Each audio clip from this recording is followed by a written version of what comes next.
Assassin's Creed, the official film tie-in, based on the screenplay by Michael Leslie, Adam Cooper, and Bill Collage, based on the Assassin's Creed game series, written by Christie Golden, read by John Banks. This book is dedicated to all those who have played and loved the Assassin's Creed games, but especially to Ryan Puckett, who has always demonstrated kindness and generosity far beyond his years. For centuries, the Order of the Knights Templar have searched for the mythical Apple of Eden. They believe it contains not only the seeds of man's first disobedience, but the key to free will itself. If they find the relic and decode its secrets, they will have the power to control all human thought. Only a brotherhood called the Assassins stands in their way. Prologue. Andalusia, Spain, 1491. The sky was golden fire, gilding all it touched, the rocky facets of the jutting mountains, the city spread out below them, and the red tile roof of the Moorish fortress, which offered up fire of its own in the open courtyard. The eagle soared through the whipping wind, winging its way towards its evening resting place, before the gold gave way to the cooler lavender hues of an encroaching night. Below, those who laboured, tending the forge and shaping blades, paid neither the eagle nor the wind nor the sky any heed. Their faces were swathed in shadow, hidden by the hoods they all wore as they worked, sharpening fresh blades, pouring molten metal to form new ones, and hammering red steel into grey obedience. No one spoke. The silence was broken only by the scraping and clanging of their task. Outside the entrance of the great fortress stood a single figure. Tall, well-formed, and sleek with muscle, he was both sombre and impatient. While he wore a hood like the others, he was not truly one of them. Not yet. It was in his blood, that much was undeniable. His parents had been part of the brotherhood he was about to pledge his life to protect. When he had been but a child, his parents had taught him how to fight, how to hide, how to leap and climb, all in the guise of play or adventure. He had been too young, too innocent to understand the brutal reality behind the lessons he was learning. And then, when he was older, his parents had told him who they were and what they served. He had not liked the idea that he was not the master of his own fate, and had been reluctant to follow in their footsteps. It had cost them all. The great enemy had sniffed them out, had observed their behavior, their habits. Like predators, the ancient foe had culled his parents from the herd, from their brothers and sisters, and descended in numbers too great to resist. And the age-old enemy had slain them. Not cleanly, with respect, in a fair fight. Oh no, not this enemy. This enemy had bound them with chains to a stake, had placed bundles of wood at their feet, doused the bundles and them with oil, and set them afire, while crowds cheered the horrific spectacle. He had not been there when they were taken. He had wondered then, and still wondered now, as he shifted his weight from one foot to the other. If he had been, could he have turned the tide? The members of the Brotherhood, who had come too late, assured him that, no, he could not have. Not without training. The murderers had made no effort to hide their deed, but had rather boasted of capturing infidels. Tall, with a chest broader than a barrel, cold-eyed and colder-hearted, this man, Ojeda, had led the attack. And he had stood beside Father Tomás de Torquemada as the monster had condemned, then burned Aguilar's family. It had been too late to save them, but it was not too late to save himself. The Brotherhood had turned him away at first, questioning his motives. But Maria had seen in him more than a desire for revenge. She had broken through his raw grief and instinctive, impulsive anger to the man inside, to someone who could see beyond taking revenge on the man who had killed his family, to the man who knew there was more in this world that mattered than those he had loved. There was the creed, something that would outlive all of them and could be passed on to generations yet to come, to the children of assassins, like he had been. And so he had been trained. Some of it was easy, and he blessed his parents for their nurturance of such play. Some of it was harder, and he bore scars as testament to the times when he had been slow or inattentive or simply too weary. He learned the history of his lineage and the courage that drove what must seem like mad recklessness to those who stood on the outside, whose pulses did not quicken as those of the Brotherhood did. Through it all was Maria. Quick to laugh, quicker with her blades, she seemed to thrum with intensity with every breath. She pushed him mercilessly when he flagged, praised him when he succeeded, and now she was inside, helping with the right that would move him to stand where the spirits of his murdered family would have him be. He snapped out of his reverie when several of the hooded forms appeared at the door, beckoning him to follow. In silence he obeyed, his heart racing with anticipation, but cultivating calmness as he walked down the stairs into the open area. The sound of chanting reached his ears. La sheyawakion mutlak bale kulon mumkine. The other hooded figures stood in a loose circle around a rectangular table in the center. At one end stood someone close to the initiate, Benedicto, the mentor, with whom he had trained and fought beside. He was a kind man, free with laughter and praise, but the light of the candles on the table and the torches flickering in their sconces revealed a face currently devoid of lighter emotions. It had been Benedicto, along with Maria, who had reached out to the bereft young man.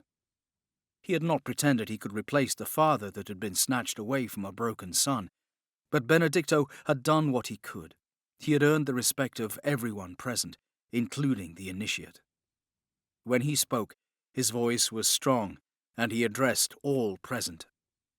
The Inquisition has finally delivered Spain to the Templars. Sultan Mohammed and his people still hold out in Granada.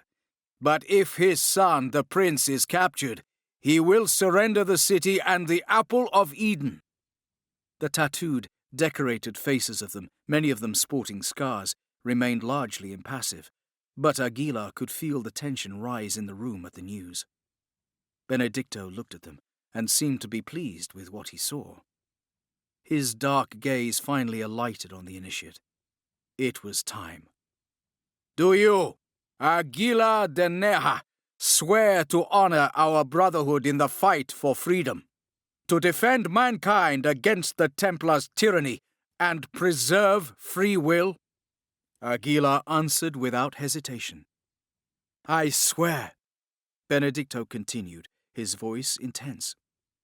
If the apple falls into their hands, the Templars will destroy everything that stands in their way. Protest, dissent, our right to think for ourselves. Swear to me that you will sacrifice your life and the lives of everyone here to keep it from them. Aguilar sensed that this was not part of the standard ritual, that Benedicto wanted to make certain beyond a shadow of a doubt that in this most dangerous of times the initiate fully understood all that might be asked of him. But Aguilar had no hesitation. Yes, Mentor. The mentor's brown eyes searched his. Then he nodded, moving to step beside Aguilar. He reached for the younger man's right hand, wrapped with bandages, in anticipation of the required sacrifice, bringing it down not ungently to rest upon a block of carved wood, banded with decorated metal. There were other, darker decorations on the wood as well, stains the hue of old rust. Benedicto took care to place Aguilar's hand just so. Then the older man settled a two-pronged instrument over the younger man's ring finger. Aguilar knew the mentor felt him tense, despite himself. Our own lives are nothing, Benedicto reminded him, his gaze boring into Aguilar's. The apple is everything. The spirit of the eagle will watch over the future. His mother and father had left behind a legacy of fierce love, and a history Aguilar now ached to follow. They had also left him behind. He had thought he was alone, but in a moment he would not be. In a moment he would have a vast family, a brotherhood. Benedicto shoved the instrument down, severing the finger. The pain was exquisite, But Aguilar steeled himself and did not cry out, nor jerk back instinctively. Blood gushed, swiftly drenching the bandages that soaked it up greedily as he breathed deeply, his survival instincts vying with the discipline instilled in his training. "The blade has been honed to perfect sharpness," he told himself. "The cut is clean. It will heal. And I, too, will heal."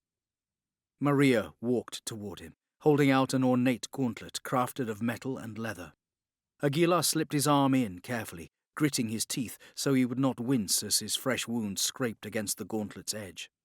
He would not look at it, would look only at Maria, into the depths of her warm blue-green eyes, rimmed with dark kohl, her beauty enhanced by the tattoos that kissed her on forehead, chin, and beneath both eyes. Maria, who had come to him first in the role of a kind sister, but who over time had become so much more. He knew all of her laughter, her scent, the soft puff of her breath against his skin as she slept in his arms. He knew the curve of her thigh and the strength of her arms as she playfully pinned him before rewarding him with the heat of her mouth. But there was no playfulness in this moment. Maria was many things to him, but Aguilar well knew that should he stumble here, her blade would be the first to find his throat. Before all else, she was an assassin, and before all ties she was bound to the creed. As he would be. Her voice, sweet and strong, spoke the ritual words. "Where other men blindly follow the truth, remember." "Nothing is true," said the rest in unison.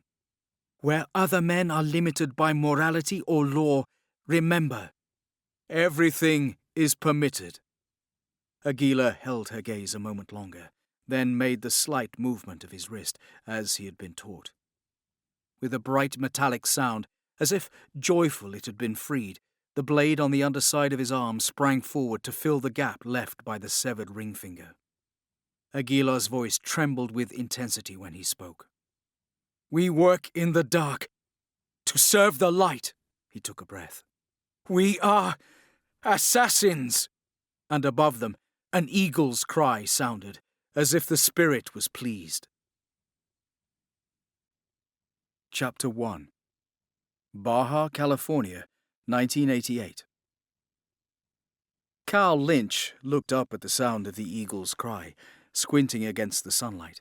He couldn't see it clearly, silhouetted against the sky as it was, but he grinned at it as he flipped the hood of his grey sweatshirt over his dark blonde hair and prepared himself. He too was going to fly. He'd been wanting to do this, well, forever, since his parents had first moved here a few months ago. They moved a lot. It was something Cal simply took for granted about his family. Dad and Mom got odd jobs wherever they could. They stayed for a while and then moved on. Because of this, Cal had never really had the chance to make friends. So it was that today, the day he was finally going to do it, he had no audience. It didn't particularly bother him, and in fact it was just as well. He was definitely not supposed to be doing this in the first place. He dragged his bike all the way up to the roof of one of the vacant, dilapidated old buildings. Once, his foot had gone right through one of the rusted-out steps, slicing through his jeans to bite at his leg. It was cool. He'd gotten a tetanus shot from the low-cost clinic a year ago. He was used to rooftops. At night, when his parents thought him safely inside his room, he would crawl out his bedroom window and onto the roofs, scampering off into the coolness and secrecy of the night, and into many misadventures of which his parents were blissfully ignorant.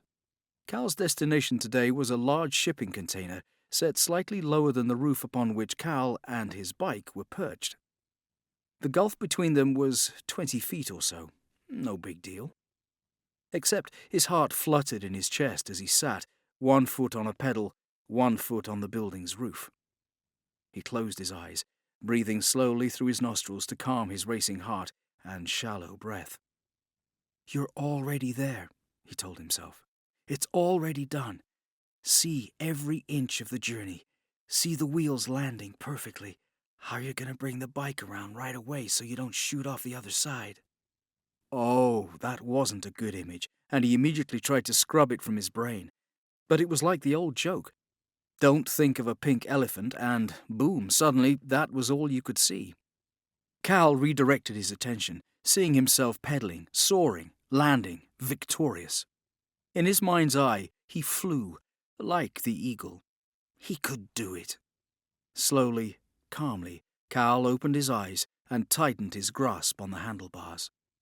Now! He threw himself into it, pedaling furiously, his eyes fixed not on the rapidly decreasing length of roof or on the pile of junk that lay between it and the shipping container, but on his destination. Faster, faster, and then there was nothing below his tires as he pulled the front wheel of his bike up hard. He sailed over the trash below, his face spreading in a grin of absolute, perfect, pure joy. Yes, he was going to make it. The first wheel cleared it. The second didn't. So quickly he didn't even have time to be frightened. Cal and the bike landed hard on the pile of old mattresses, trash, and other detritus he had laboriously dragged to the spot over several weeks. He moved experimentally, but nothing appeared to be broken. Cal was bleeding from a scrape on his face, and his whole body ached, but he was okay. The bicycle wasn't in the best shape either, and it was seeing the damage to it more than anything else that brought his failure home hard. "Shit!" he swore, then dragged himself and the bike out of the trash heap. He was not looking forward to explaining his injuries to his parents. He took a few moments to inspect himself. A few cuts and bruises on his face and body, nothing too bad. Even the cut on his leg had stopped bleeding. The bike, too, had some cosmetic dings here and there, but was still rideable. Good. Cal looked up, squinting, and smiled as he saw the small dot that was the eagle. Well, Mom and Dad didn't have to know everything right away. Cal set off to follow the eagle for a while. Shadows were starting to lengthen by the time Cal returned to the run-down tenement community he called home. His bike stirred up yellow dust from the dirt road. Everything here was covered with the pale, drifting gold, and a few decorative strands of coloured pennants strung across the road provided the only splashes of colour. Cal's usual good mood had returned. He was already analysing what he had done wrong and how to make the jump successful the next time. After all, this was only the first attempt. Callum Lynch was not a quitter.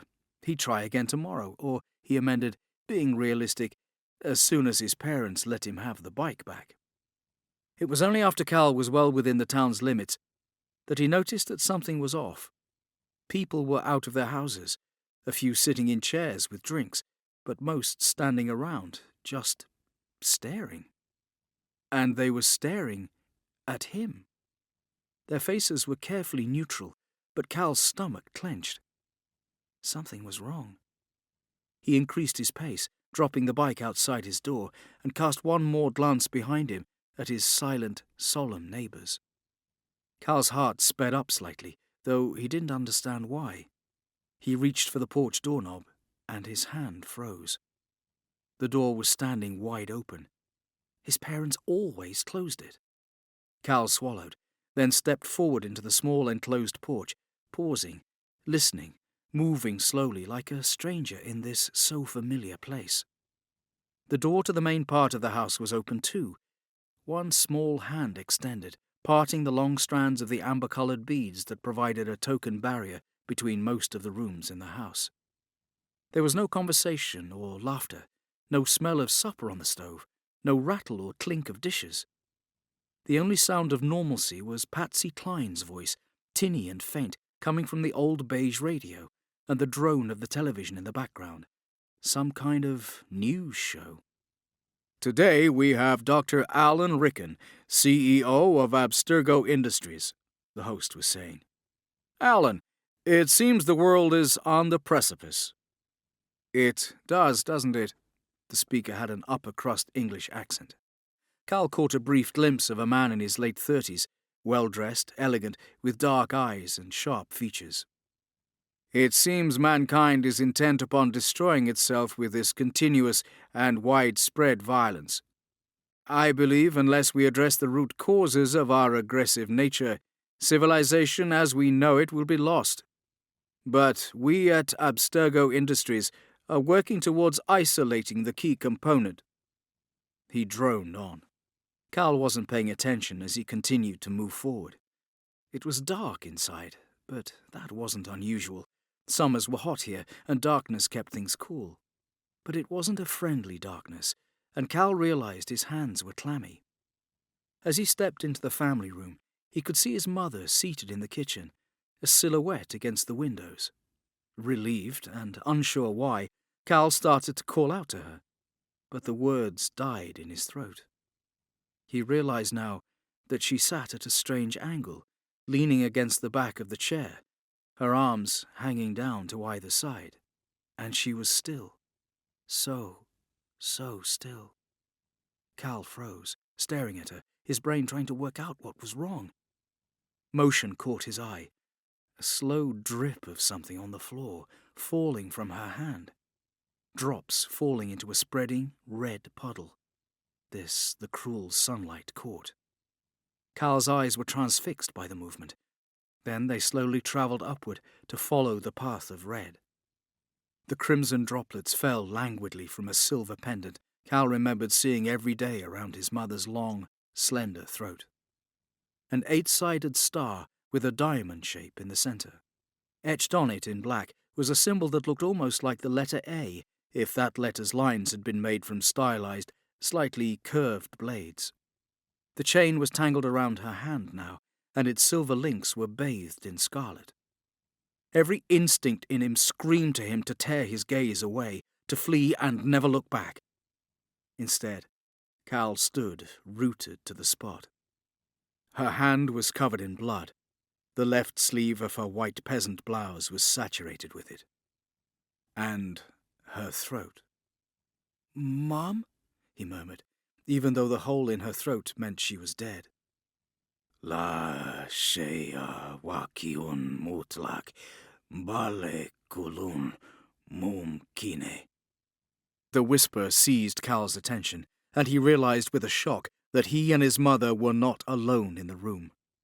Her killer was here too. He stood beside the television, a large man, topping 6 feet, his back to Cal, staring out the window. A hood was over his head. But once again, Cal's eye was drawn to movement, to the same ghastly red fluid, dripping to the cheap linoleum floor, his mother's blood flowing from the tip of a blade that extended beneath her murderer's wrist. "Dad," he whispered, his world shattering as his body threatened to vomit, to collapse, to curl into a fetal position and never move again. It couldn't be true. Slowly, the hooded figure turned, and Cal's heart spasmed with grief and terror as he realized he had been right. The figure was his father. Joseph Lynch's eyes were haunted, as if he too was grieving. But how could that be? Why? He was the one who had... "Your blood is not your own, Cal," his father said, his voice with its trace of Irish brogue that years in the United States had never been able to completely erode, heavy and aching. "They found us." Cal stared, uncomprehending any of it, all of it. And then his father faced him fully and began to walk toward him. The footfalls echoed loudly in this house of horror, a sound that ought to be normal and wasn't, drowning out the chatter on the television, and Patsy Cline singing that she was crazy. "Crazy? I'm crazy. That's what's happening." And yet, somehow to his surprise, of their own volition, Cal's feet were doing something not crazy at all. They seemed to move of their own volition, backing away from his father, his dad, who had just stuck a knife in his wife's throat. On the hooded man came, slowly, inexorably, as inescapable as death itself. Cal's retreating feet suddenly stopped. He didn't want to live in a world where his father had killed his mother. He wanted to be with her. Joseph Lynch stopped too, his arms hanging limply, almost helplessly at his sides, blood still dripping from the blade he had plunged into his wife's delicate throat. "They want what's inside you, Cal. Live in the shadows," his father said, as if his heart were breaking at the words. Cal stared at him, his own heart slamming against his chest. He couldn't move, couldn't think. The screeching sound of tires and the shadow of cars outside broke the deadly spell. The killer looked up, over his son's head at the cars now fishtailing to a stop outside his door. "Go!" he screamed at his son. "Go! Now!" Galvanized into action, Cal bolted for the stairs. His once frozen limbs now propelled him up them two at a time, and he exploded out of the window onto the rooftops, the secret path of freedom his parents had never known about, now turning into an acrobat's escape route. He ran as he had never run in his life, jumping without hesitation to one level above or below the long, low rooftops, rolling as he struck, leaping to his feet and running again. Out of the corner of his eye, Cal saw what seemed like dozens of black SUVs pouring like a flood down the dusty streets. At one point, Cal ducked out of sight for a moment to catch his breath and risked a glance down. In the passenger side of one car, he caught a glimpse of a pale, angular-featured man with dark hair, dark clothes and dark sunglasses. It almost looked like the man he had just seen on the TV.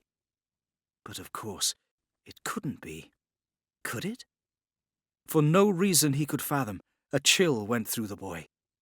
The second the SUV turned, Cal ran again, jumping off the roof into a pile of debris and pelting down the road that led away from the cluster of tenement buildings, away from his dead mother and murderous father, away from everything it meant to be Callum Lynch. Chapter 2. 30 years later. Huntsville Department of Criminal Justice, Texas, USA. Frank Kimmler, 47, had been a guard at the Huntsville Department of Criminal Justice for 17 years. In that time, he had seen some of the worst things a person could do to another person.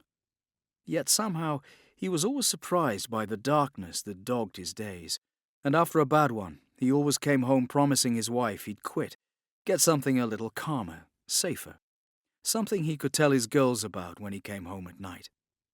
Yet, the next day, Kimmler was always back at work. On this evening of October the 21st, as surveillance screens played out beside and behind him, a bologna and cheese sandwich and a Coke stood untouched as he sat watching a different screen entirely and talking on the phone to his wife, Janice. "Breaking news of what appears to be 3 assassinations in Houston, Texas today," the television reporter said somberly into the camera. "The head of the IMF, Cassian Lacroix, Texan oil billionaire Luther Wiley, and Chinese media mogul Bolin Chang were all killed at the Four Seasons Hotel in broad daylight." "Yes, honey, I'm watching it on the news right now," Kimmler was saying. 3 in one go, in broad daylight. I know, it's awful. Where are you?" "I just pulled into the driveway," Janice said. Her voice was shaking. "They blocked off some of the roads. Police cars everywhere. It was so backed up it took me 3 hours to get home. Frank, I wish you weren't working there." He wished it too, but he couldn't say that. Instead, he said, "Aw, honey, I'm safer than anybody right where I am. It's all my girls I worry about. Are they home with you?" His eyes wandered back to the images of the 3 victims plastered on the TV screen, as Janice told him that Suzanne was home upstairs doing her homework, but Patricia had called saying she'd be late. That got his attention. "What do you mean she's not home yet? It's a school night." "She called, says she's with her friends at the mall, and Debbie's mother's picking them all up as soon as she can get there. She's fine." There was a long pause. Then Janice said, Will you be able to come home? I'm going to make pot pie. I think we could all use some comfort food." He glanced at his bologna sandwich and sighed longingly. "I'll have to heat some up when I get home, babe. I'm stuck here. He goes under at 6, so I'll be home at 9. He waved at the familiar face approaching his desk. "I gotta go. Father Raymond is here." Frank hung up and turned to the priest, giving him a friendly smile. Father Raymond had been coming here for the last 4 years, and Frank had gotten fond of the skinny, soft-spoken younger man. He was fairly new to the cloth.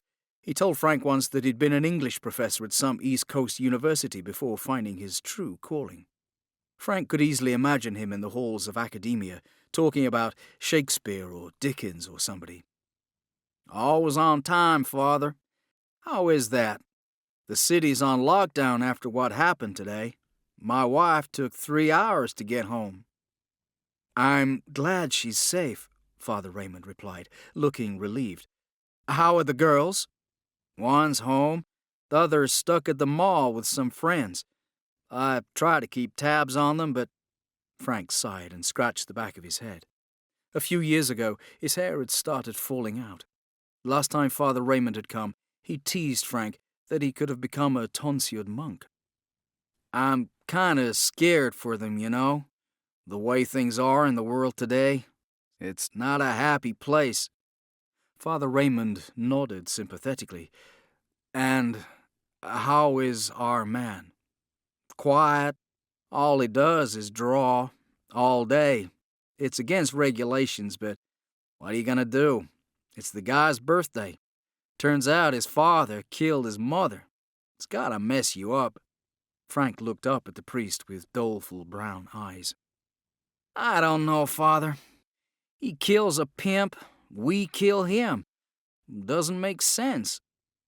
"The ways of God," Father Raymond began, "are not our ways," Frank sighed. The priest produced a handkerchief and wiped at his palm, smiling self-deprecatingly at Frank. "You never get used to this part of the job," he said. "Nope," Frank replied. "And I don't think that's a bad thing."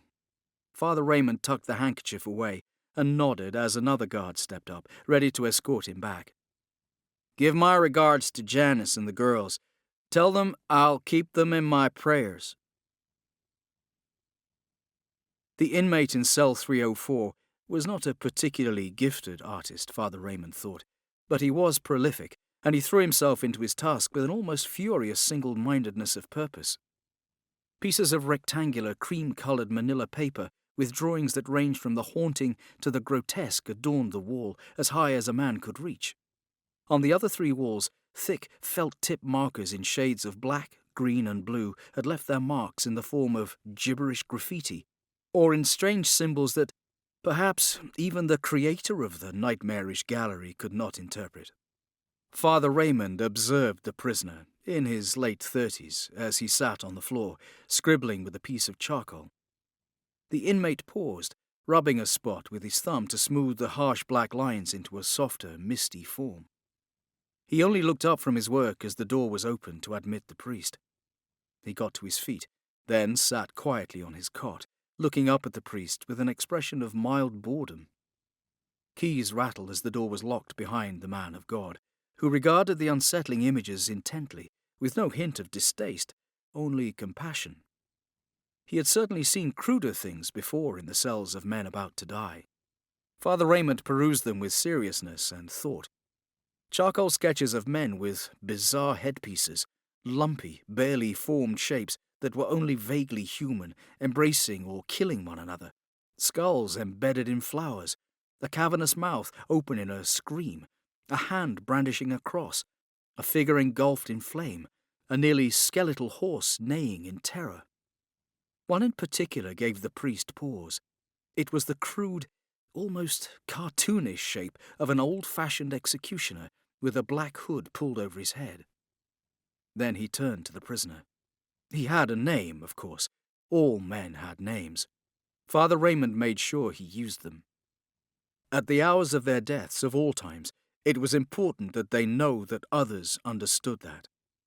"You're Callum Lynch," the priest said, his voice calm and kind. "I'm Father Raymond." Callum Lynch's hands were covered in charcoal dust, his reddish-blonde hair cropped short, and there was something blazing in the depths of blue eyes that told the priest that Callum Lynch's veneer of calm control was exactly that. A veneer, one perhaps paper-thin. "Are you here to save my soul?" the prisoner asked, his voice husky from disuse. "Something like that." Father Raymond hesitated, wondering if he should mention what Frank told him, then decided to go ahead. "I understand it's your birthday." Lynch laughed slightly at the words. "Yeah," he said. "The party's just getting started." Father Raymond was at a loss. He was supposed to be the one offering comfort at this time, as a man looked death in the face. Most of those he went to were emotional, frightened, angry, regretful, some of them. But now the priest stood looking at a man who seemed completely calm, and Father Raymond wasn't sure what to do next. "Sit down," Lynch said, adding, "You're making me nervous." He did not look in the least bit nervous, but Father Raymond took a seat on a small bench facing the prisoner and opened his Bible. He had a few favourite passages that had, over the years, seemed to offer comfort to the condemned men. He turned to one of them now and began to read. "And he said, O Lord, wash away my sin, and I will be clean. Let me hear the sounds of love and gladness, and though you have crushed me and broken me, I will be whole once again."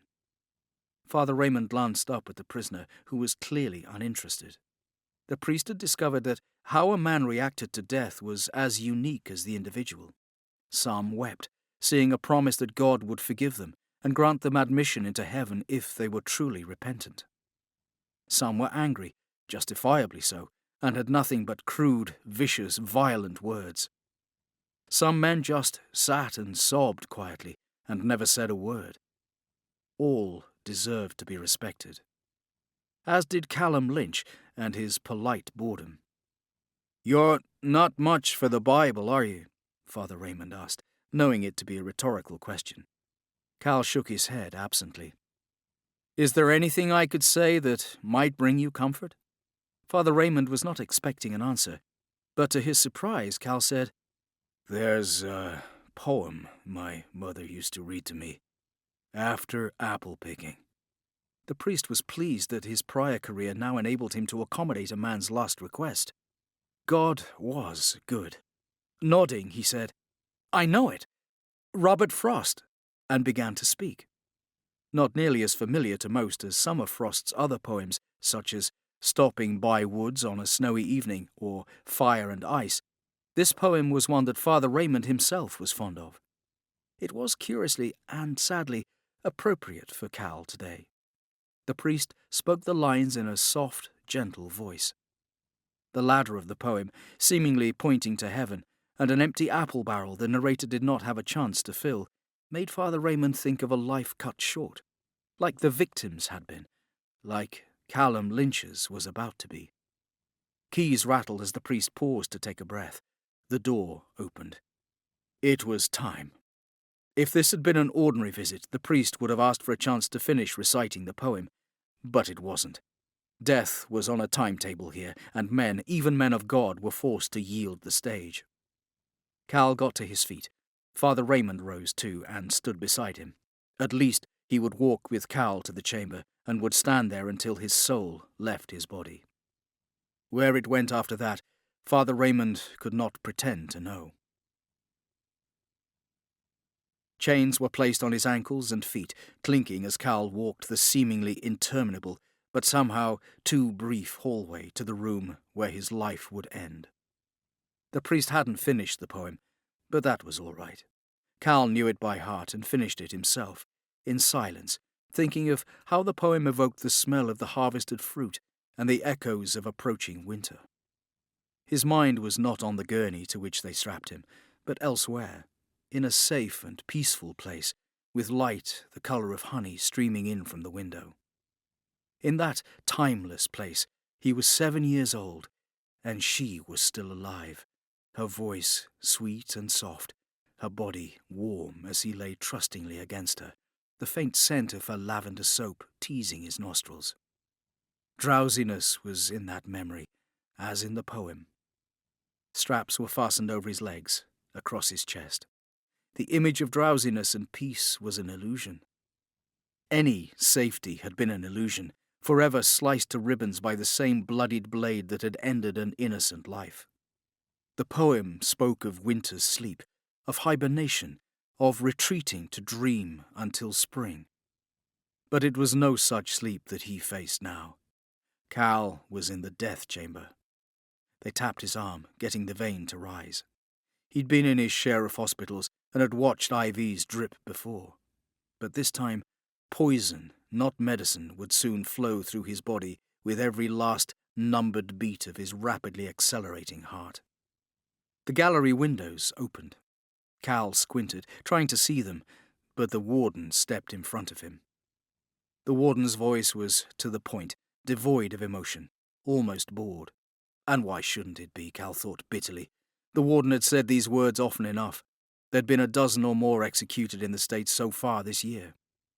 Be it known that Callum Lynch has been found guilty of capital murder and is sentenced to die on this day, October the 21st, 2016. Does the prisoner wish to make a final statement? Happy goddamn birthday. For a beautiful, perfect moment, hatred and anger chased away the fear of the coming darkness, leaving defiant, if illusionary, courage in its wake. Tell my father I'll see him in hell. Perhaps then he could get some answers.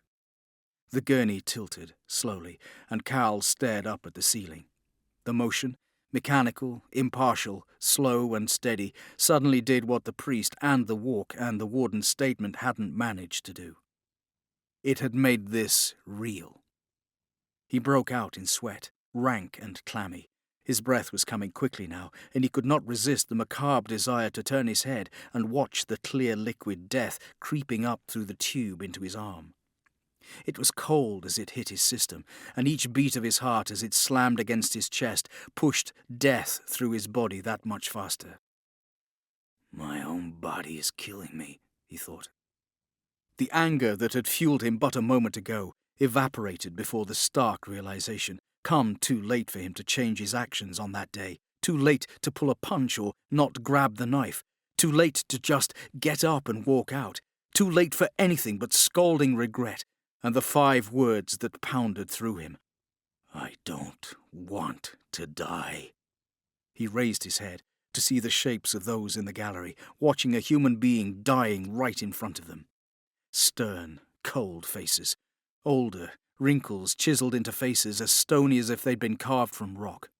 Most of them were, at least, but one was not. Cal's body ceased to obey him as paralysis took hold. He could not move his head, nor close his eyes as they leaked tears. So it was that the last thing Callum Lynch saw before blackness descended was the oval shape of a woman's face swathed in shadow, and he could not help but wonder if he beheld the angel of death herself. Chapter 3. I'm dead, Cal thought. I'm dead, and hell is a wasteland of white. Through a veil of lashes against the brightness, he looked around carefully, his vision blurry and his eyes burning and aching, like twin coals stuck in his head. His body felt cold, all except for his hand, which was warm, as if someone had been holding it. Flashes, honey-hued light, giggles, the arms of his mother around him, whispered words about apple-picking. A shape hovered in front of him, fading in and out. Maybe it was the angel he'd seen when he died. He faded back into darkness again, then again into consciousness. There was a sort of clinical smell, clean but cold as the whiteness of the walls, of the lights. He doubted heaven smelled like antiseptics. Hospital, his mind said. Maybe something had gone wrong, or right. Maybe the governor had called in with a pardon, and they'd stopped the IV drip before all the poison had reached his heart. His eyes tracked around to white pieces of equipment with colourful small lights, and then met the impossibly blue gaze of the angel who had watched him die. The oval of her large-eyed face was framed with short black hair, and her skin was like porcelain. Its smooth perfection was not marred, but rather enhanced by a small mole on her forehead. She was clad in white, and her red lips curved in a gentle smile. Disbelieving, he reached out to touch her cheek, to see if she was real. Gently, she caught his hand before he could do so, and he felt warm, strong fingers against his own. My name is Dr. Sophia Rikin, she said, in a musical voice that was softly accented. He tried to place it. French? English? It added to her otherworldliness. But she was still speaking, and her next word seized and held his full attention. At 6 p.m. yesterday evening, You were executed and pronounced dead, and, so far as anyone in the world knows or cares, you no longer exist." His heart surged in his chest. "I'm alive, but I'm still trapped. I have to get out of here." Cal's body was disobedient, sluggish, but he forced it to obey his will, clumsily ripping out the IV in his right arm, kicking and flailing and grunting as he tried to get out of the reclining chair bed. The angel, Dr. Sophia Rickin, made no move to stop him, though she watched him with concern in those large, soft eyes. "It's better that you sit," she advised. "You're still processing the toxin." Cal blinked, trying to focus, but vision hurt. "My eyes," he groaned, rubbing his heels into them. "What you're feeling right now is normal, if uncomfortable," she said. "The tetrodotoxin is very potent, but it's the only thing we can get past the prison doctors." She said the words slowly, emphasizing the logical, as if she understood that right now he still felt like Alice falling down the rabbit hole. Cal blinked, angry at his uncooperative eyes, trying to force them to see clearly. Sophia Rickin leaned down, her face close to his, her voice soothing. "Cal." He turned toward her at the sound of his name. She was so beautiful that he still couldn't help but wonder if this was a dream or a nightmare before the final sleep, a last attempt by his brain screaming that he existed, he mattered. "I'm here to help you, Cal." How many had said that before to him, he wondered. But she looked as though she believed every word. "And you're here to help me." For a moment he wanted to, but then more memories returned. No, she wasn't an angel. He was lucid enough to know that now. She was a doctor, and she had kidnapped him, and he had to escape. He could dimly make out two metal bars that looked like door handles, and he lunged toward them. To his astonishment, they opened immediately, and he hit the clean white floor hard, the wind knocked out of him. Two figures clad in white approached from his left, striding briskly. Cal turned to his right, still unable to rise, crawling, pulling himself along with his lower arms like an animal, gradually feeling movement in his lower limbs. Behind him, he heard Sophia's voice saying, "Let him go." In a room solely devoted to interior surveillance, multiple screens were regarded by multiple observers. McGowan, head of security, stood a solid 6 feet tall, with a barrel chest, close-cropped hair and beard, and deceptively sleepy, heavily lidded eyes that missed nothing as he watched Callum Lynch, dead man, crawl and stumble and hobble in a fruitless attempt at escape. In another room, an office where antique weaponry vied with a beautiful grand piano and the finest liquor and bar set, an elegant man dressed in a casual cashmere sweater and black trousers, his grey hair and lined face making him look dashing rather than aged, also watched Cal struggle toward an illusory freedom. Cal clenched his teeth, growling in his frustration with his recently paralyzed body, as he clambered to his feet and lurched through doors, stumbled past orderlies and technicians, and cold metallic walls and stone. Veins of artificial light flowed along the walls, and what little natural illumination there was filtered in from high up. Cal pressed on, tripping and falling and stubbornly clambering to his feet, moving like a drunken man past tree trunks that stretched upward, a bizarre sight so deep indoors, but no stranger than anything else he'd encountered here. Step by step, though, his eyes adjusted, his body came under his control, and he picked up speed. He shambled past a guard in black with a gun at his hip, who did not stop him as he flung himself up the stairs. "Don't touch him," he heard Sophia say. She was behind him, following him, and her voice gave him renewed energy. Angelic she might appear, but she was his jailer. He raced across a metallic ramp, his feet making an echoing clang, and emerged into bright sunlight. Flinging up an arm to stave off the still painful illumination, Cal realized that somehow he was in a garden. Maybe he was dead after all. He didn't have the imagination to make this all up. There were pathways and grass, benches and small trees, and bird song. Slitting his eyes, Cal slowed, looking around. He was not alone in this strange garden. There were orderlies and patients. Prisoners? He did not know what to call them. They wore matching grey pullover tunics, white shirts and pants. A uniform. Cal did not like uniforms. Some regarded him strangely, but others simply moved about, muttering to themselves, uninterested in his sudden chaotic appearance. He moved forward, his eyes at last adjusting to the low wall, stepping on top of it. To one side, Cal saw helicopters, shiny, sleek, and doubtless expensive.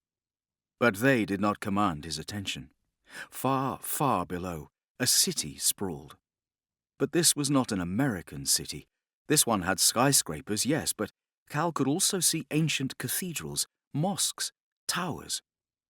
"You're not in Kansas anymore," Cal thought, and something inside him shattered. What a fool he was. Idiocy to hope that somehow he could escape. He was alive, he accepted that now, but once again he was a captive. This time, though, he was not in a prison. He was in a goddamn fortress.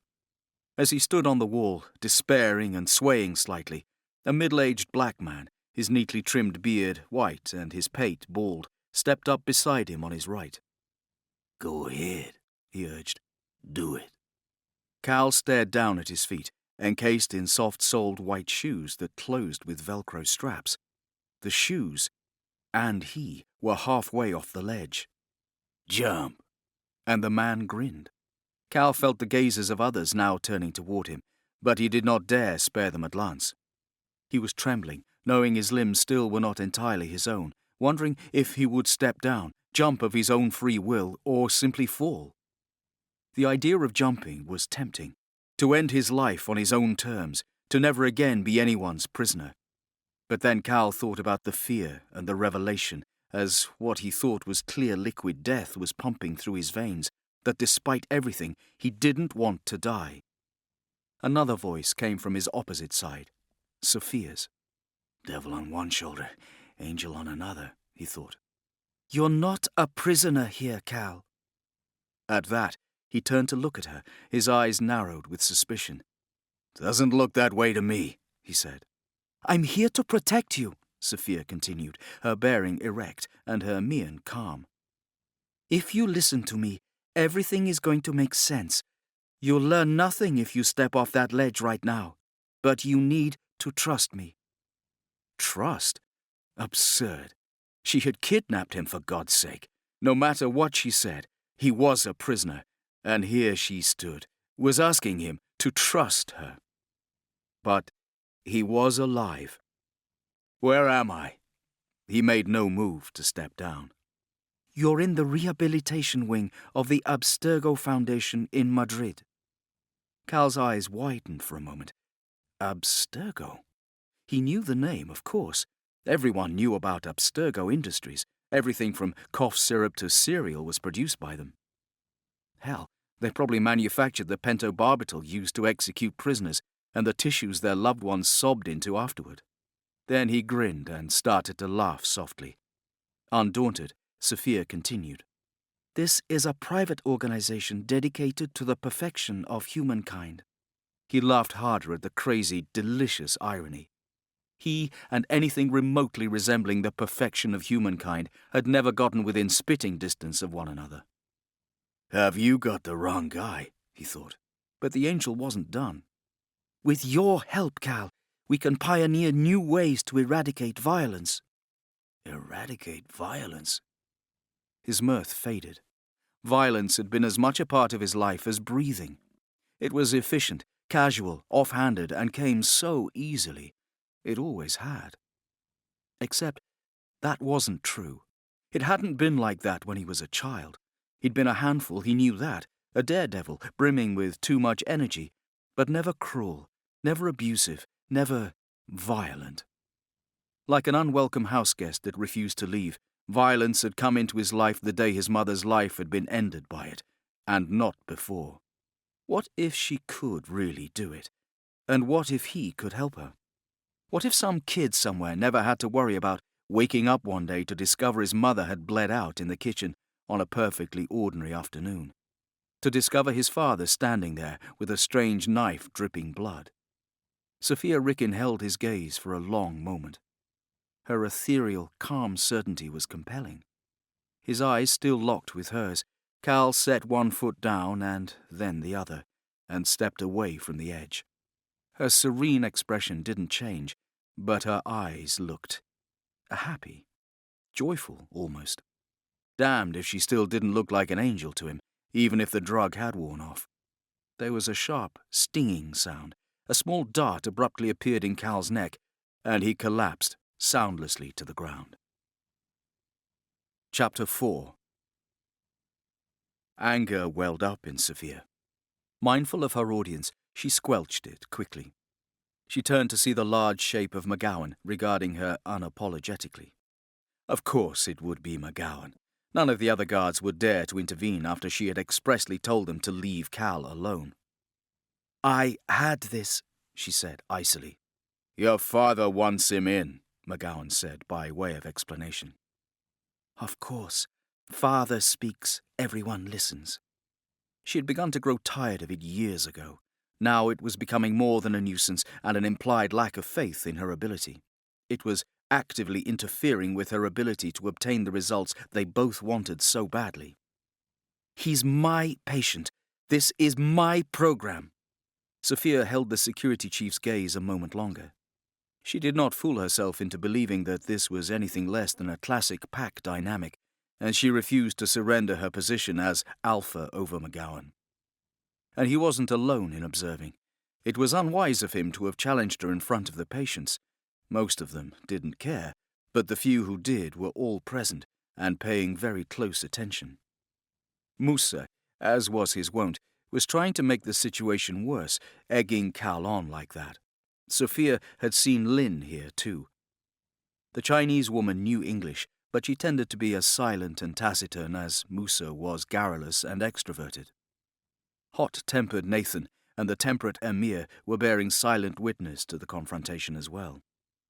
Sophia was well aware that her father was watching from the screens in his office. He was always watching when he was on the premises.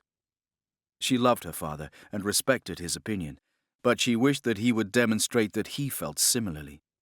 Cal had undergone an extreme ordeal and had revived just a short while ago. He was not only mentally unprepared for what lay ahead of him, he wasn't even physically ready for it. He was still recovering from the effects of the toxin that had brought him sufficiently close to death to allow him to be smuggled out of prison. Sophia's plan had been to allow the newcomer time to adjust, to learn about the value of the work she was doing here, of its importance not merely to humanity, but to him personally. Her father, on the other hand, had arrived from London determined to push things into high gear, but he had not yet told her exactly why. Sophia had wanted Cal to come around willingly to everything, to work with them, not simply for them. But Alan Rickin, CEO, had forced her hand. As always. McGowan simply stared expressionlessly at her. He knew he would win, and Sophia knew it too. Finally, bitterly, she said, "Prepare the animus." Cal drifted in and out of consciousness as he was dragged down the hall, one burly orderly on each side. His head lolled back as he tried to make sense of this new room through a drugged haze. Everything about this place— no, he had a name for it now— the Madrid Abstergo Foundation— was bizarre, incomprehensible, and Cal knew enough to know what was and what wasn't part of the drug's effects. First the hospital, impossibly sanitary. Then the strange collision of medieval and modern corridors and rooms through which he had stumbled. The rooftop garden, and the not-quite zombies who inhabited it, perched so high above the ground as to be eye to eye with eagles. Or angels. But this— church was the first thing that came to his mind, although he had seldom darkened the door of any. The stone floor was inlaid with beautiful mosaics, and the centre was a wide area encircled by arches on the ground level and on a second, higher level. The overall effect was that of a honeycombed beehive. Dimly, Cal glimpsed paintings on the walls, faded by more than his fuzzy vision. Sunlight filtering down from high windows merged with dim artificial blue light, glinting off glass cabinets housing weapons from past eras, swords, bows, knives, glimpsed blearily in passing. Off to the sides that surrounded the open space in the centre, though, Everything was cutting-edge technology. Cal saw screens alive with strange illustrations, blinking lights, and a sense of focus that dredged up another word to describe the strange scenario. Laboratory. What, then, did that make him? A third orderly jogged over to join the two who still held Cal tightly by each arm. This one slid a heavy canvas belt around Cal's waist, and he glanced down to see it lock into place with a clink. Was it the meds, or did it look like the buckle formed the letter A? His self-preservation instinct kicked into panic mode. A chain was a chain, be it of links of metal or a belt with a shiny letter on it, and he looked up frantically to see Sophia regarding him evenly. There was no explanation in those cool blue eyes. "Are the blades prepared?" she asked. It took Cal a second to realize that she wasn't speaking to him, but to one of her attendants standing over a collection of monitors and keyboards in the alcove area. "Right here," a young bearded man said. He moved from the 21st century back to the 14th by stepping from his monitors to one of the display cabinets and handing something off to two orderlies, or lab assistants, or whatever the hell they were. "And we've confirmed their provenance?" Sophia continued. "They definitely belonged to Aguilar, recovered from his burial site." Burial site? Who the hell were these people? Grave robbers? Sophia had told him to trust her, that everything would make sense. And so he'd stepped down from the ledge, literally and figuratively, and for that gesture of trust he'd been shot with a dart like he was some kind of animal, and literally dragged into this church-like place where nothing at all made any kind of sense. Each of the lab assistants now carried some kind of glove or gauntlet, and the two men gripping Cal's arms tightened their grasp as the leather things were shoved onto Cal's hands. He looked up at Sophia, groggy, alarmed, and seriously out of his depth. "What are these?" he grunted, trying futilely to resist. They were leather and smelled old, and somehow familiar. "These relics and your DNA will allow us embodied access to your ancestral lineage," Sophia replied. "What?" Cal knew all the words, but in combination they made no sense. Sophia resumed speaking to her assistants, but she never took her eyes from Cal's. "Assume final preparations. Our regression. Andalusia, 1491. Record everything." Screens sprang to life, and Cal's darting eyes caught images, blueprints, spidery scrawls of data over in the alcoves. Everything was as far beyond his comprehension as an airplane was beyond a cat's. "Arms ready," one of Sophia's assistants told her. Arm? Cal heard an ominous hydraulic whirring sound from overhead. The drug had left his system now, and so it was with perfect clarity that he beheld a massive mechanical device, the light from the domed ceiling glittering on its shiny surface. It spiraled downward, humming with deceptive gentleness, undulating and unfolding itself like a robotic snake awakening from slumber, until a U-shaped end was revealed. It dipped down behind Cal and clicked gracefully into position. The arm. Such it was, and its two-pronged hand now gripped Cal firmly about his waist. Total, abject terror surged through him. His bowels clenched, threatening to let loose, but somehow he overruled the crippling fear long enough to gasp, scared but also furious. "What is this?" She looked at him with that angel's face, and then lowered her gaze, unable to meet his eyes. She said with what sounded like genuine regret, "I'm sorry, Cal. This is not how I like to do things." "Then don't do it!" Something inside him, something deep and primal, told him if she was able to do what she intended to, he would never be the same.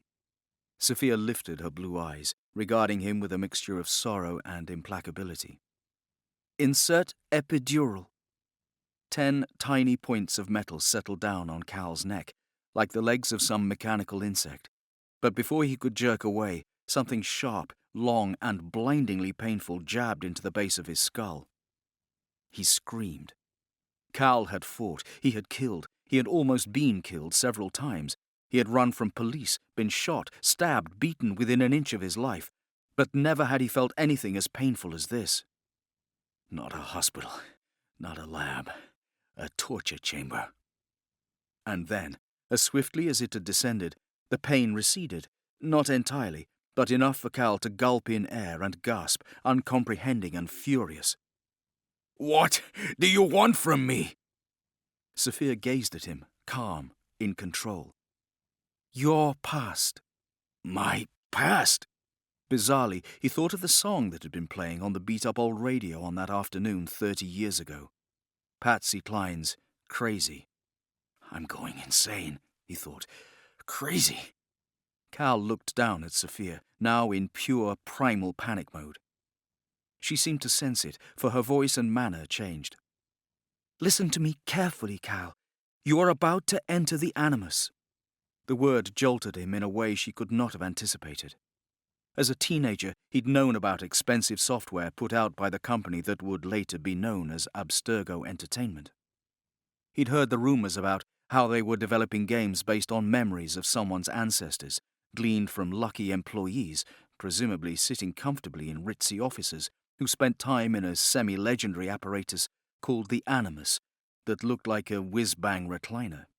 When Cal had been in and out of juvie halls and foster homes, he'd mastered the art of stealing the software right out from under the noses of store employees and selling them to kids with too much money and too few real threats in their lives, who got to experience knife fights and violence vicariously, rather than getting their own hands and noses bloody.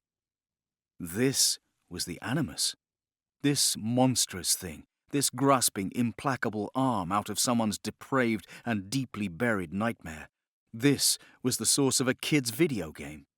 Sophia continued, pulling his attention back to her.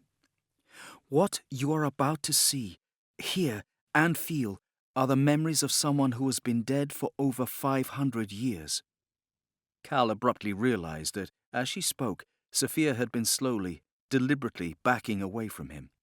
Fresh fear shot through him, and he reached out imploringly to her, the only one here who would seem to truly want to see him as a human being, the one who would put him into this arm. "Wait a minute," he pleaded, but it was too late. He was suddenly hoisted into the air, as if by a giant, as if this whole ordeal was nothing more than some sort of twisted carnival ride. The arm had him, and moved him about with casual, absolute power, and Callum Lynch dangled as helpless as a rag doll in its implacable metal grip. "You must understand that you can't change what happens, Cal," Sophia said, raising her voice to be heard above the whirring of the arm. "Try to stay with the images. If you attempt to change anything, or try to break away, this could be dangerous for you. Stay with the memories." Since that awful day when he had walked in on his mother's still warm corpse, had watched his father, blood dripping from the blade which had slain her, approach him with the intent of killing him as well, Cal had been determined to never, ever let anyone have control over him.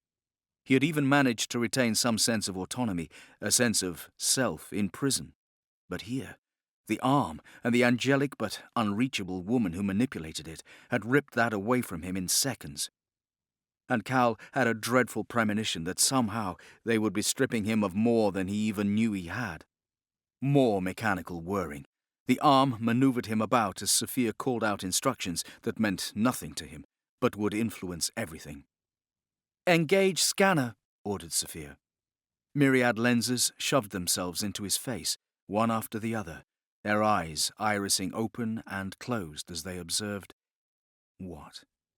Other devices that looked like things out of a mad scientist's wet dream descended, moving slowly with ominous clicking sounds.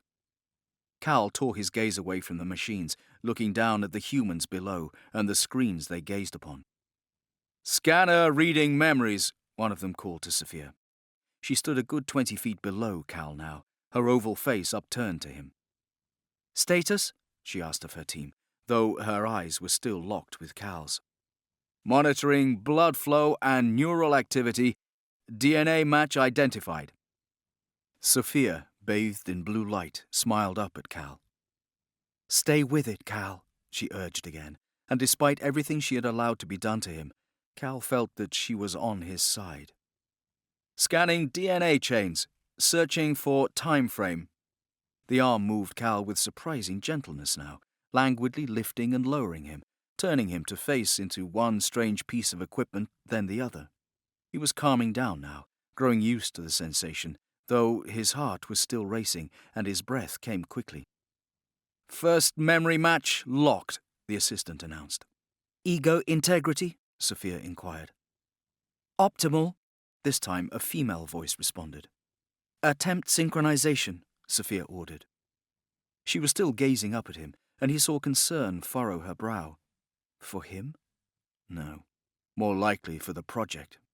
"First ancestral link is complete. We've found Aguilar." Without any intention of doing so, Cal abruptly flicked first one wrist, then the other. Blades hidden inside the gauntlets shot forward. He stared at them, stupidly. "Ego integrated," the female assistant's voice, floating to his ears, seeming distant somehow. He wanted to close his eyes for some reason, though that seemed like the wrong thing to do. A few heartbeats later, he gave in, letting his eyelids flutter closed. A strange calm descended. "Synchronization achieved," said the male voice. Then her voice, musical, like a breath of summer air in its peaceful joy. "There." There, yes. A still point, where there was nothing that had come before, nothing that would come afterward. It was blissful. Slowly, Cal opened his eyes, as peaceful now as he had been terrified when he closed them. "Commence regression," said the angel. "Regression in progress." And then Cal was dropped.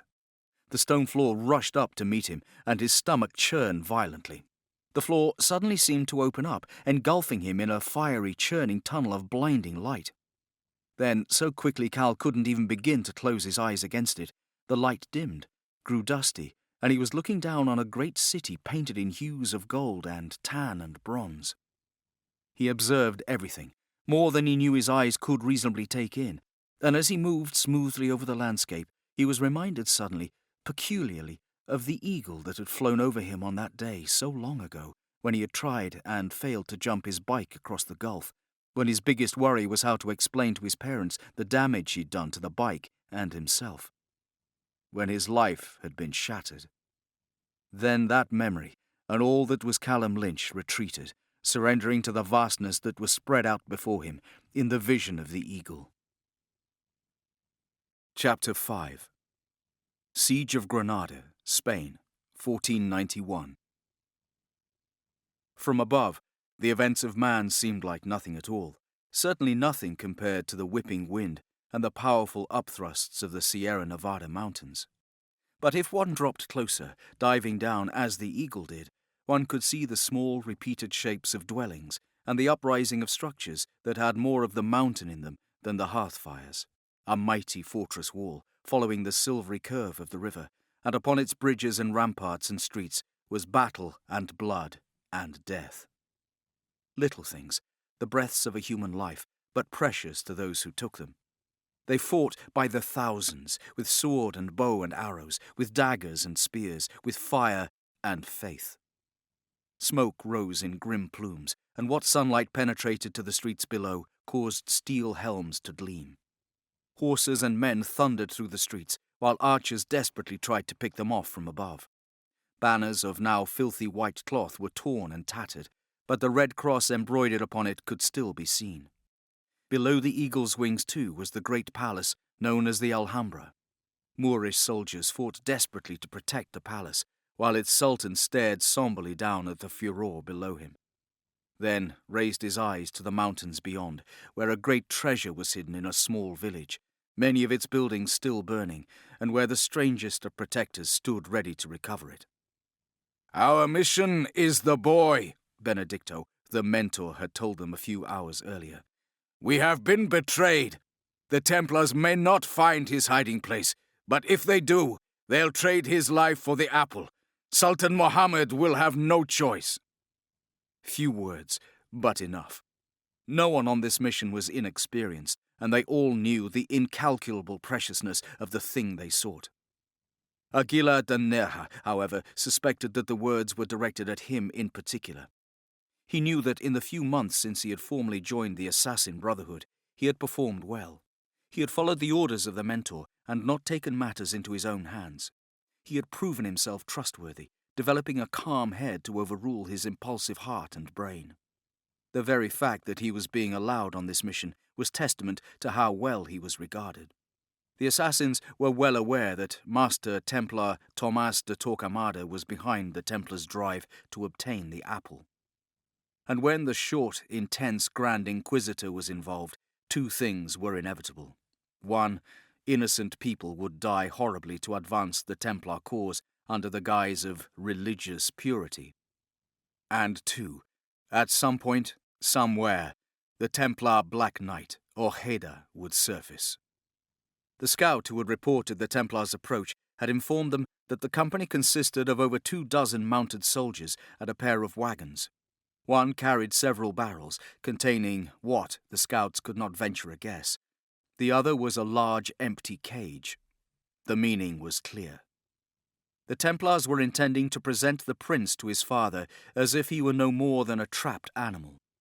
The company was commanded by a familiar face, General Ramirez. Ramirez cut an elegant figure with his scarred visage, long grey hair, and spear-straight posture. He served the Templars with his considerable military skills and gift for strategy, and Torquemada valued him. And with Ramirez, the scout reported, his eyes flickering to Benedicto, was Ojeda. Benedicto had not batted an eye, nor had he said anything to Aguilar. But the young assassin knew that the proximity to the monster who had captured his family and given them to Torquemada to burn was bound to trouble the mentor. It was not unreasonable for Benedicto to fear that Aguilar might be tempted to forget that their mission was one of rescue, not revenge. Aguilar understood that. He would not forget. But he also knew that if fate presented him with the opportunity to slay Ojeda with his own hands while the assassins rescued Prince Ahmed, he would take it in a heartbeat. They began the long climb down, leaping from crag to crag, finding foot and handholds where no others possibly could, moving swiftly toward the village where the enemy was already present and had set fire to some of the outlying buildings as a means of intimidation. Now the assassins blended in effortlessly with the throng that stood, frightened and uneasy, awaiting the approach of the Templars. It was one of the tenets of the creed: hide in plain sight. The assassins separated, threading their way in different directions as the company of Templars galloped up. In the vanguard were a cluster of soldiers, hard-eyed men in armour and red cloaks, who carried weapons ranging from spears to swords to crossbows. Some remained atop their horses, watching the crowd with the advantage of height. Others dismounted and took positions among the gathering crowd of villagers, ready to quell any semblance of discontent. After the soldiers came their commander. The legendary General Ramirez was dressed in an elegant, elaborate red velvet tunic worn over his armour. He cut a dramatic figure, but Aguilar had no eyes for him. All his attention was on the mountain of a man who waited, his face as expressionless as if its owner had indeed been kin to stone, while the general slid off his mount. Aguilar understood now why he had gotten the nickname of the Black Knight. From his topknot and braided hair to the toes of his boots, everything Ojeda wore was as black as night. As black, Aguilar thought with a surge of anger, as his heart. The well-tooled leather around Ojeda's thick neck and broad shoulders was battle-marred, the embroidered cloak pale with yellow dust. His barrel chest was covered with leather armour, the tarnished silver studs and the mail armour beneath it offering extra protection, the only things that caught the light. Ojeda wore not gauntlets, but braces that dwarfed those that encircled Aguilar's lower arms, also of exquisitely tooled black leather. Even the horse upon which he rode matched his rider. The stallion's black coat was dulled with dust, but the thick mane and tail, powerful build and proud carriage spoke of excellent breeding. Like Ojeda, the beautiful Andalusian horse wore black armour. His head was protected by a second skull of ink-hued plate, and the leather that draped his body was adorned with sharp, protruding iron triangles. Together with a handful of his men, Ramirez strode into a simple stone house. Ojeda remained outside with the bulk of the red cloaks, not saying a word or making a move, but causing terror with his simple, silent presence. It was no wonder he was so valued by Torquemada. Grey smoke mixed with yellow dust, causing Aguilar's eyes to sting. He blinked, clearing them, ignoring the pain as his training had taught. But despite that training, Aguilar's heart sped up as he gazed for the first time upon the man who was his parents' killer. He forced himself to call upon his learned discipline, and as his mentor had ordered, to remember the mission. The boy, and through him, recovery of the Apple of Eden, was what mattered, was all that mattered. Indeed, if by some stroke of luck Ramirez failed to discover that this forgotten simple village was the hiding place of the Sultan's precious heir, the assassins would not engage him or his men. Aguilar would be forced to watch, unable to lift a finger, let alone a blade, as the hated Templars rode off in safety. Such, of course, would be the perfect outcome. Ahmed would be safe, and the apple would be safe, and no assassin would lose their life today. But despite this knowledge, Aguilar found himself wishing it were otherwise. That less than noble wish was granted a moment later, when there came a shout from inside the house, and one of the soldiers emerged. "We found him!" the soldier announced to the still, massive night. Ojeda nodded and dismounted with a grace surprising in a man so large. Aguilar wondered who had betrayed them. He would likely never know. It did not matter. Someone had, out of fear or greed, and now it was the assassin's task to recover the young Prince Ahmed. Somehow. Ojeda strode among the frightened villagers like a lion among goats, his narrow-eyed gaze flickering over them. He settled on one of them, seized the woman by her headscarf and wrenched it hard, bringing her to her knees. "Which family harbored the boy?" he demanded. Aguilar could see the fear and pain in her eyes, but the woman refused to answer.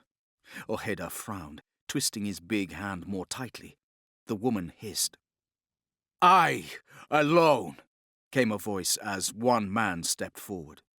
It was Diego, who had long been a friend to the Brotherhood. Benedicto had come to him asking for help to hide the young prince, and Diego had bravely agreed.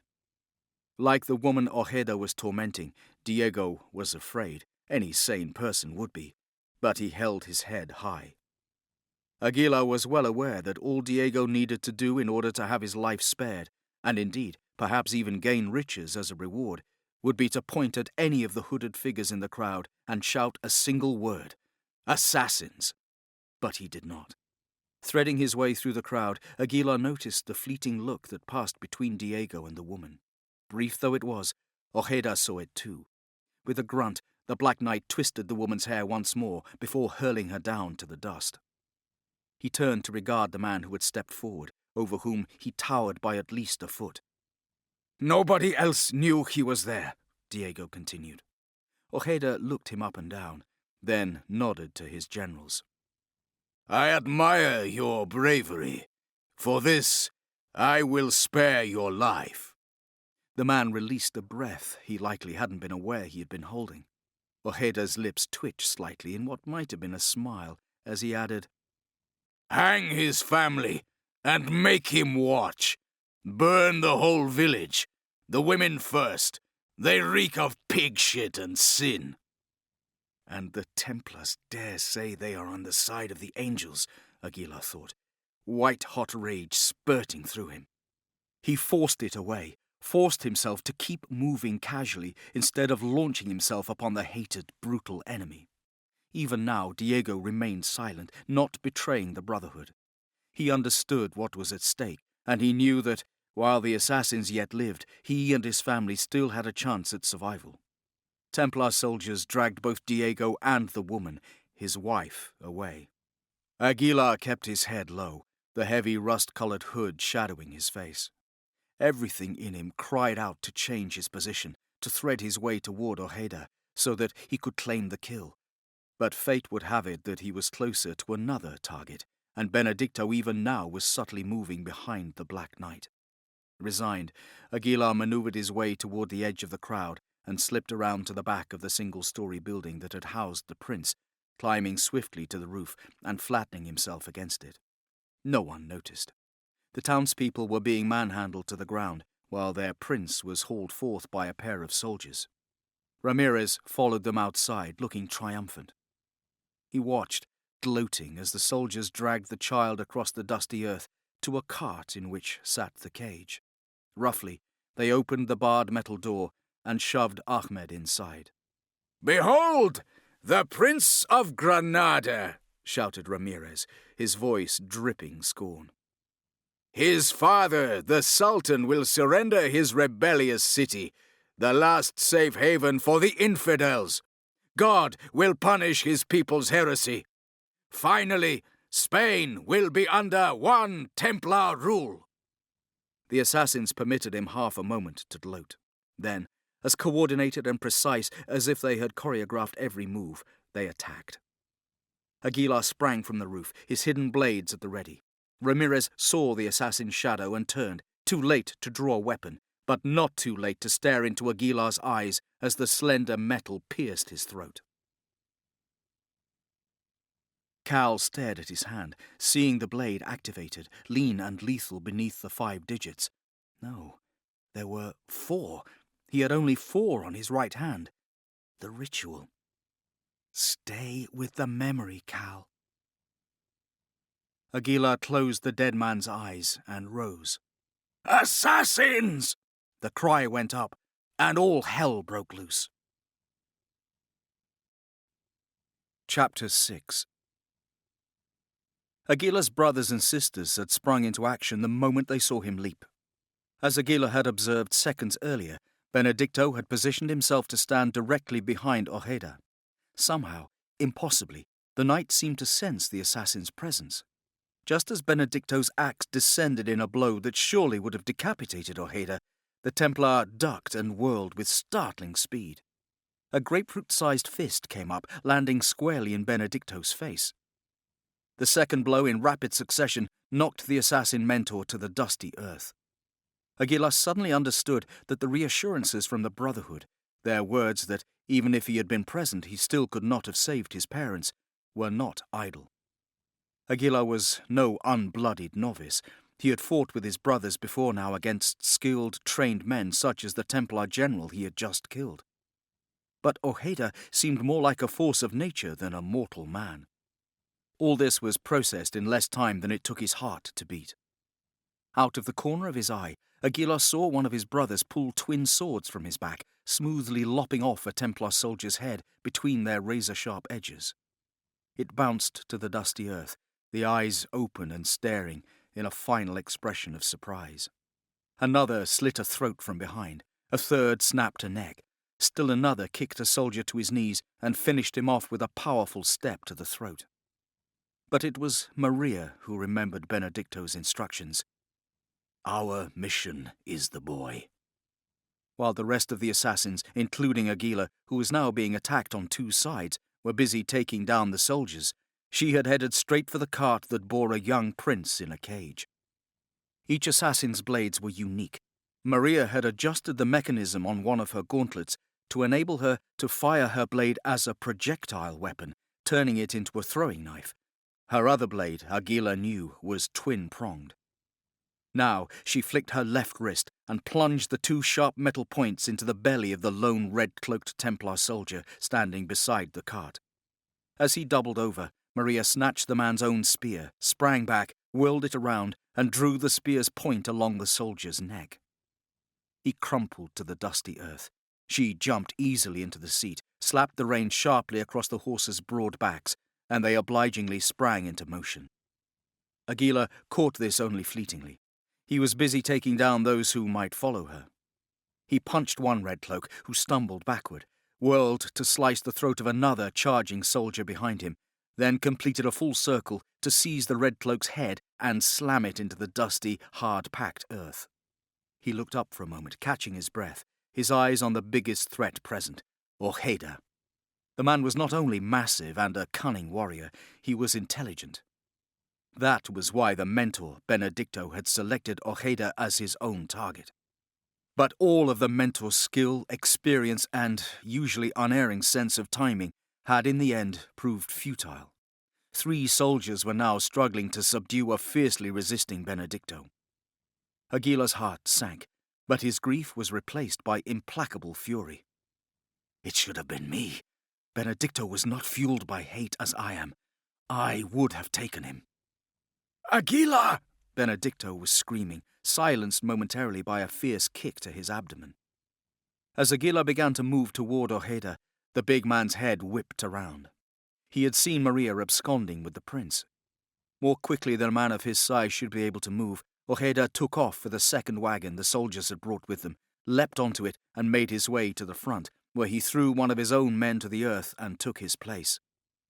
"Aguilar!" Benedicto's voice somehow carried over the screams and clash of weapons. "The boy! The boy!" Aguilar gritted his teeth. Every fibre of his being screamed at him to go after Ojeda.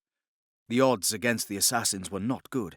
He was well aware that he might die today, and if he did, he wanted to do so in combat against this monster who had murdered his family, would have murdered everyone in this entire village for their hubris in daring to stand up against the Templars. Instead, he obeyed his mentor, changing course in mid-stride toward a mounted redcloak. He grabbed the skittish horse's reins with one hand and hauled the rider off with the other, flinging himself into the saddle and kicking the beast hard. Strong, swift, and obedient, the beast hurled itself forward like an arrow shot from a bow. Others of the brethren had also heard their mentor's order. One by one they finished off their current adversaries, or fell trying, and took off after the fleeting wagon. But the Templars too had noticed Maria's flight, and were riding as if all the demons of hell were after them. Ojeda was already closing in, pulling his wagon alongside Maria's. The assassin favoured him with a quick, scornful glance, slapping the reins and crying out to her team to move faster. But it was another Templar soldier who pulled his horse up close to the back of the wagon and leapt from his mount, clinging to the bars of the prince's cage. Aguilar urged his mount on faster, crouching low over its neck. Maria herself reached the Templar in time. He watched, pleased but not surprised at her skill, as within the space of a heartbeat she had jumped from her seat at the front of the wagon, propelled herself off the rock wall of the gorge, and landed smoothly in the wagon's bed, directly behind her enemy. Startled, the Templar was slow to draw his sword. It cost him. Maria kicked him in the midsection once, forcing him to drop the weapon, and then once more. He toppled off the wagon to the rocky earth below, but not before Maria had seized his sword. A second soldier climbed up, ready to resume where his fellow had left off. Maria had brought the sharpened steel of the first Templar's sword across in a wide sweep. But this one was not as easily taken unawares as the first. He ducked the blow, coming up at her with a foot-long dagger. She danced away almost effortlessly, whirling like a dervish, and slammed her elbow into his face. Another turn, and her booted foot crushed his throat. He stumbled, gasping, and fell off the wagon. A third man was galloping up on a horse, but Maria snatched up a crossbow and fired a bolt into the soldier's chest. He, as the other two had done, fell and struck the ground hard. Quickly, Maria sprang atop the cage and scrambled back into the driver's seat, snapping the reins again. The entire incident had taken a little over a single minute. Many had joined in the chase on both sides, and the flat road was becoming crowded. Aguilar kneed his horse, urging it to veer to the right, up onto a rockier pathway where he could give the beast its head and pass the assassins and Templars clogging the path. Ojeda was closing in on Maria and the young prisoner, but Aguilar was closing in on Ojeda. He kicked the horse, asking just a bit more from it, then, moving swiftly but with exacting precision, stood on his mount's saddle. The extra height of riding along the bank had given him a distinct advantage in achieving his goal. He balanced for the briefest of instants, timing it just right, and then leapt from the galloping, frothing animal to the bed of Ojeda's wagon. It was not the most graceful of landings, but Aguilar made it, striking the wooden planking hard. He knew his landing would alert the driver, and even as he got to his feet, Ojeda was climbing over to face him. For the first time, Aguilar de Neja was able to look his parent's killer in the face. He was surprised to see that Ojeda had odd-coloured eyes, one dark brown, the other a pale, unnatural blue, with a scar that ran from above the brow to down across the cheekbone. But both eyes revealed a cold and cruel nature. A faint glimmer of recognition flickered in Ojeda's eyes, quickly dismissed. Aguilar understood. He knew his strong jaw was exactly like his father's, and his mother had often commented that her son had her eyes. "Do you see them in me, Ojeda? Do you feel a prickle, as if perhaps you are gazing at a ghost? The two men stood for a heartbeat, eyeing one another, and then, with a guttural cry, Ojeda lunged. He carried a small but sharp axe and swung it down, throwing all the strength of his powerful body into the blow. Aguilar's arm came up barely in time, slamming into Ojeda's and knocking the axe from the bigger man's grasp. It went flying. Ojeda didn't waste a second, pummeling Aguilar with such vigour and violence that the assassin was hard-pressed to even counter, let alone spare a precious instant to activate his hidden blades. More Templar soldiers were catching up to Maria. At one point, Aguilar lost sight of her. Fear that she had been cast down to be trampled beneath the thundering hooves of the horses stabbed him, but he could not let it affect him, not now, not when Ojeda... Suddenly the cart lurched violently as it struck a great stone in the road. It was never meant to be driven at such speeds across such rough terrain, and now it had lost the battle. There came an enormous splintering sound, and the terrifying, unforgettable scream of horses in agony as the wheel came off and the wagon collapsed, threatening to topple forward. The motion hurled both combatants forward. Aguilar used the momentum to launch himself toward Maria's wagon. The massive mechanical arm abruptly lifted Cal, letting him dangle in the air, only to shove him down hard on the unforgiving stone floor. And he barely missed colliding with the sharp metal corners of Prince Ahmed's cage, landing flat on the wooden bed of the wagon with a grunt. Aguilar heard the continued sounds of wood groaning and snapping, followed by a smashing sound that told him that the wagon from which he'd just leapt would now be nothing but splinters. He hoped Ojeda was too, lying bleeding in the road, life ebbing with every breath. It was a good image. The only grief he felt was for the beautiful, proud horses. Aguilar's attention was now on what was happening in the front of the wagon, where Maria definitely was not. It appeared as though she had somehow fallen between the rear pair of horses pulling the wagon.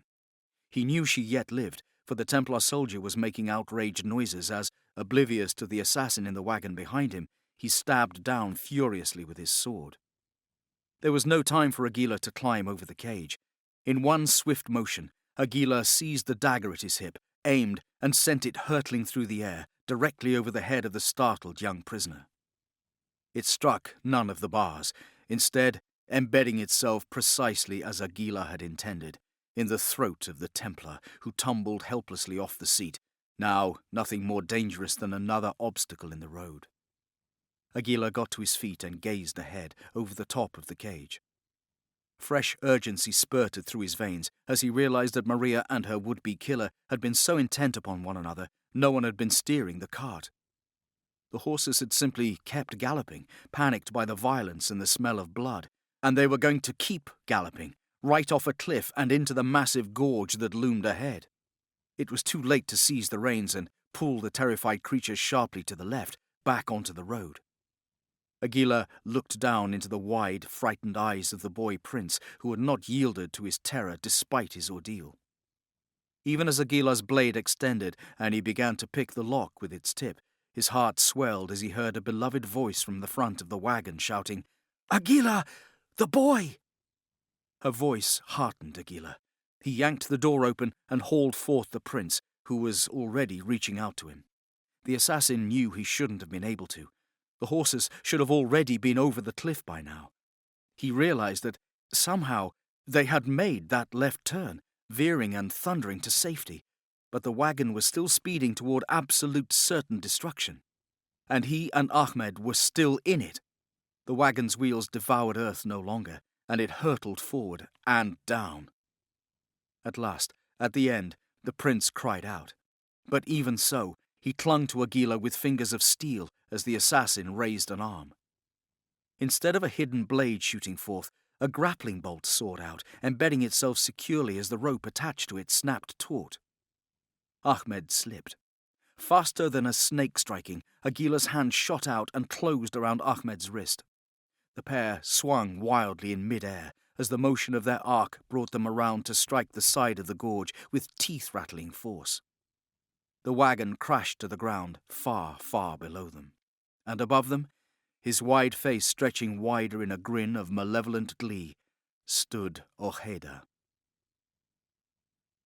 Chapter 7. "Pull him!" Sophia shouted.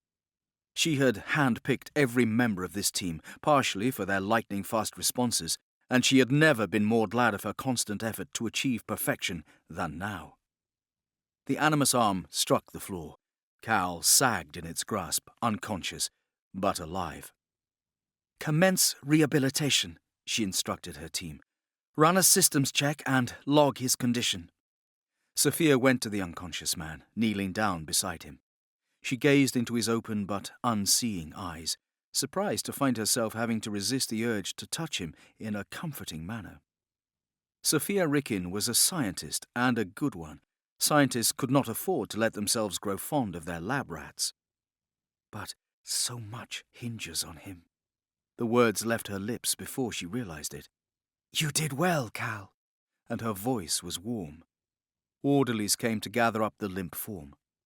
"Be careful with him," she said. "No one enters the room without my permission, no matter what happens, including my father," she added. They nodded agreement, and she watched as they bore him off, if not tenderly, at least as she had requested, with care. "You did well too," she said to Alex and Samir, 2 members of her team. "How's he doing?" "Surprisingly well," Alex replied. "Strong fellow. His stats are good, but as you know, this is going to take it out of him." "It was an intense simulation, especially for his first," Sophia agreed. Cal would be exhausted and would sleep for several hours. They would have plenty of time to go through what they had recovered, but Sophia was eager to start. "Why don't you two grab some lunch?" she suggested. "We can examine it all together once you get back." Samir and Alex looked at each other knowingly. They understood their boss better than almost anyone, and realized that what Sophia wanted was some time alone to sit and puzzle a few things out herself. After all, the technology as it manifested now, the great arm in the center of the room, and in the earlier versions now in place in various Abstergo facilities around the world, had been developed by Sophia Ricken. They nodded and said they'd be back in an hour. The other members of the team left as well, and within a few minutes, Sophia was alone with her creation. She had been born in 1980, the year that Warren Vidic, the creator of the original Animus, had begun working on it in earnest. Sophia liked to think that she and the Animus had grown up together.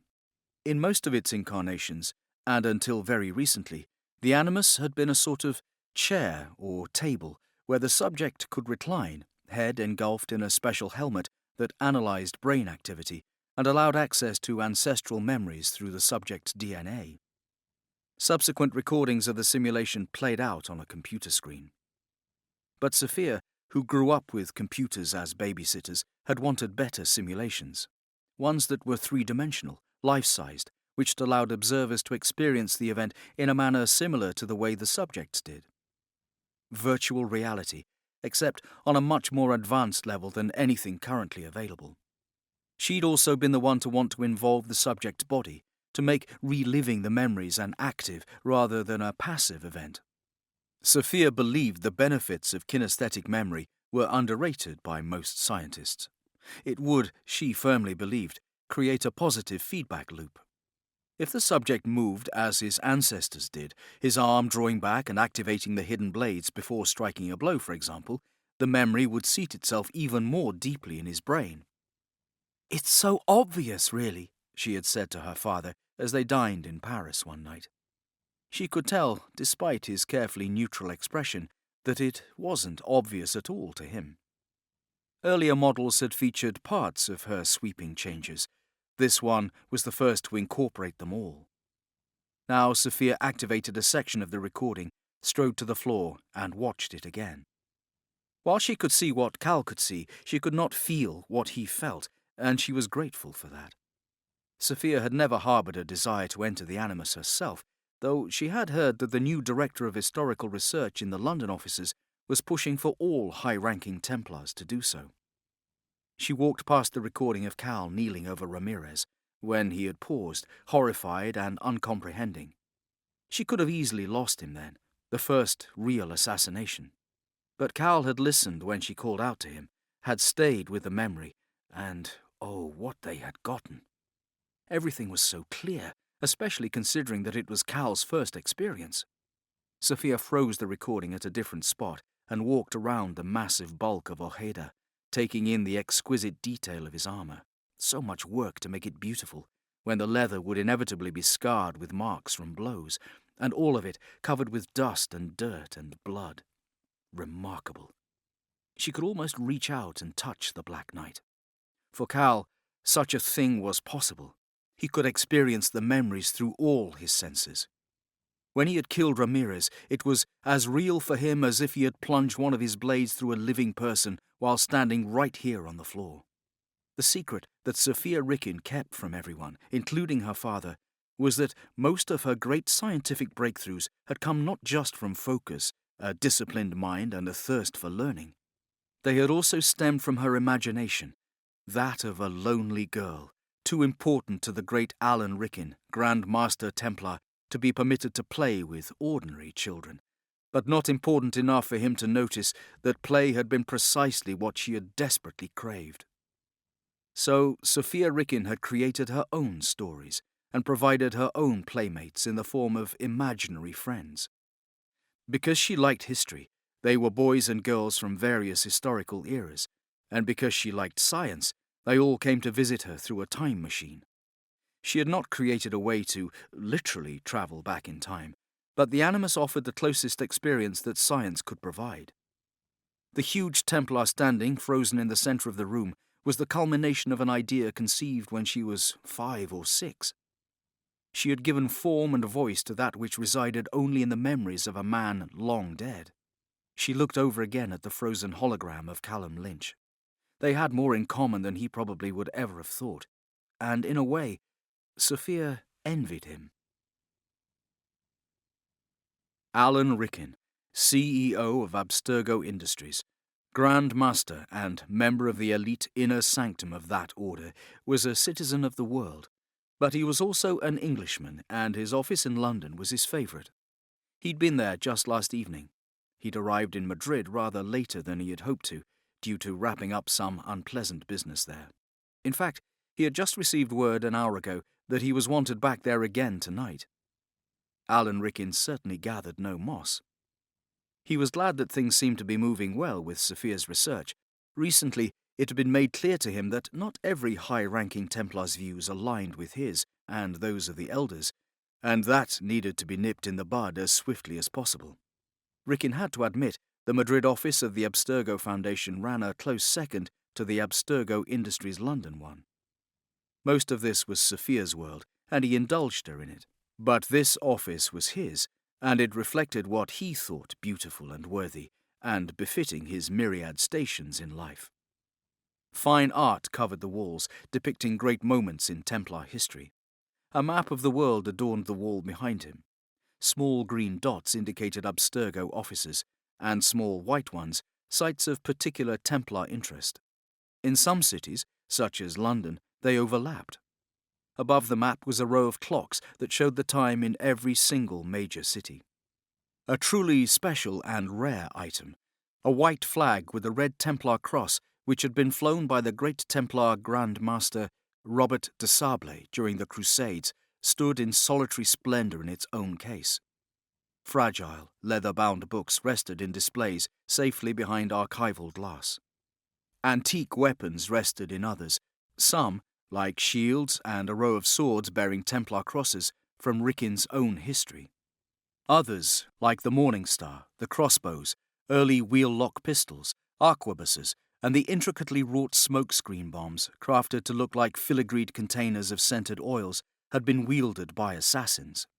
One of Ricken's favourite bows had ornate carvings along its length, depicting stylized figures of hooded heroes using their infamous hidden blades to handily dispatch enemies wearing tabards with square crosses. He revelled in the fact that a weapon so openly anti-Templar was now in the possession of a member of the inner sanctum. The weapons were his now. Soon the assassins themselves, or what remained of them, would be his too. And that ought to put the little handful of misguided Templars in their places. He wondered if that was the reason he'd been called back. He had not been told much. Tonight, with so much running through his mind, he calmed and focused himself by doing two things. running his long fingers over the ivory keys of a grand piano, coaxing forth the soothing sound of Chopin, and watching his recent presentation to a G7 assembly. "Looking back," said the earnest miniature version of himself on the large plasma screen, "it's clear that the history of the world is a history of violence.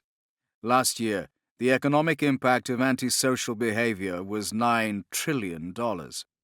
We believe that man today experiences a measure of aggression for which he finds no acceptable outlet." Rickon heard a slight whispering sound over his own voice and the soft strains of music, but continued watching the recording.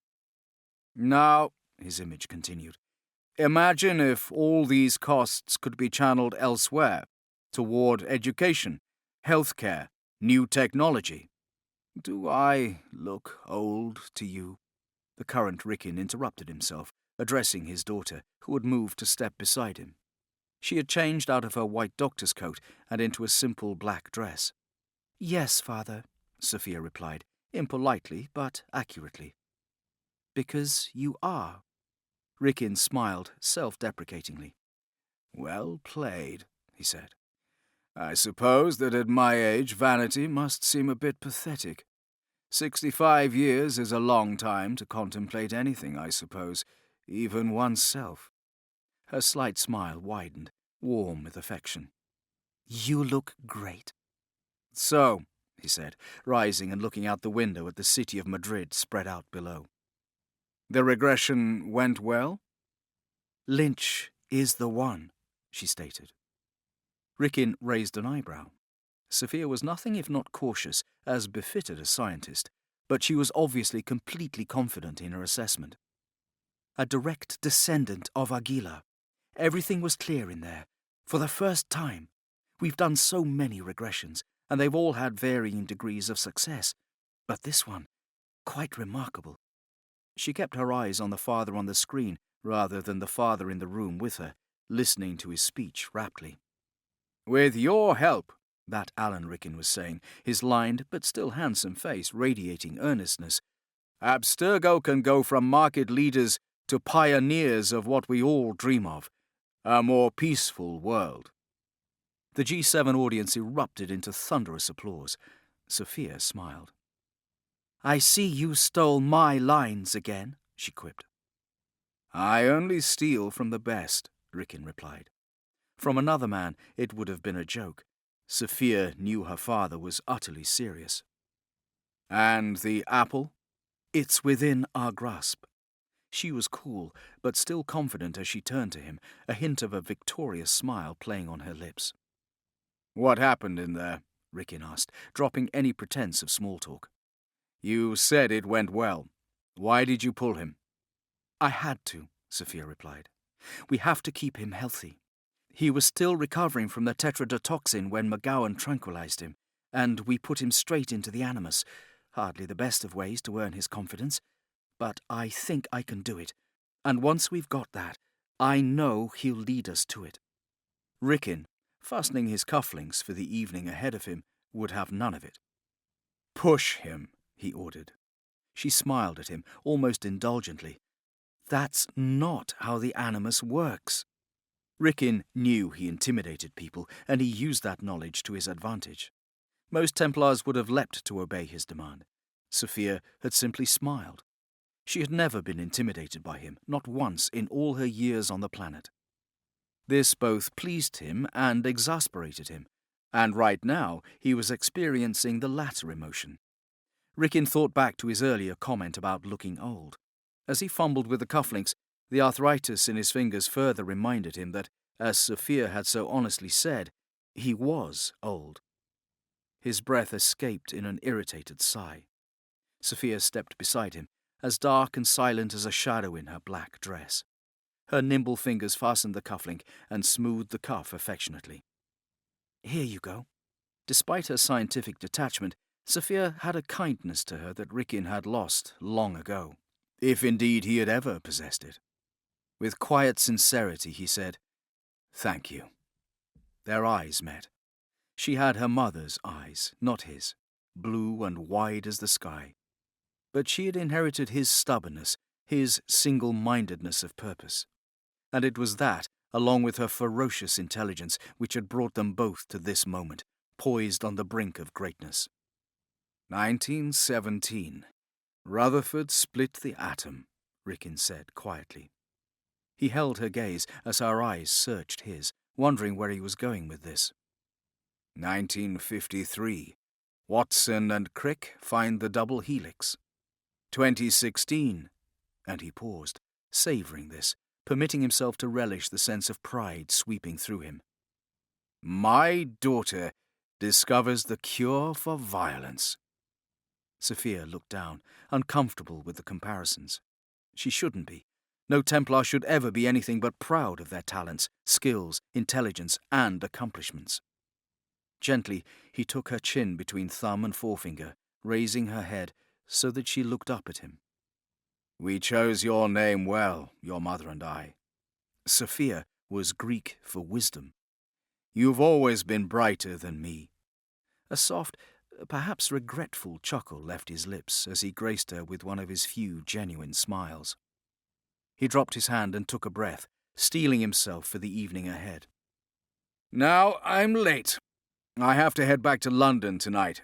I shouldn't be long. London? She asked, curious. What for? Rickon sighed.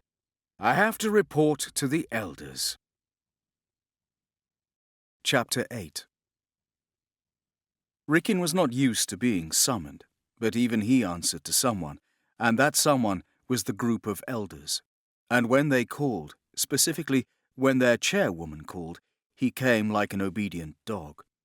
Now he stood alone in the boardroom, waiting, with his hands clasped behind his back, gazing intently at the painting on the far wall. The room was beautiful, and like many Templar spaces, superbly blended the modern with the historic. Comfortable contemporary chairs, sufficient to seat a few dozen, were set off by large, elaborate candle holders and other medieval relics. On the wall to his left was a stunning collection of 4 dozen matching medieval swords, arranged in a dynamic, sweeping silver circle. At the centre of the circle was a shield with the unmistakable red Templar squared cross against a white background.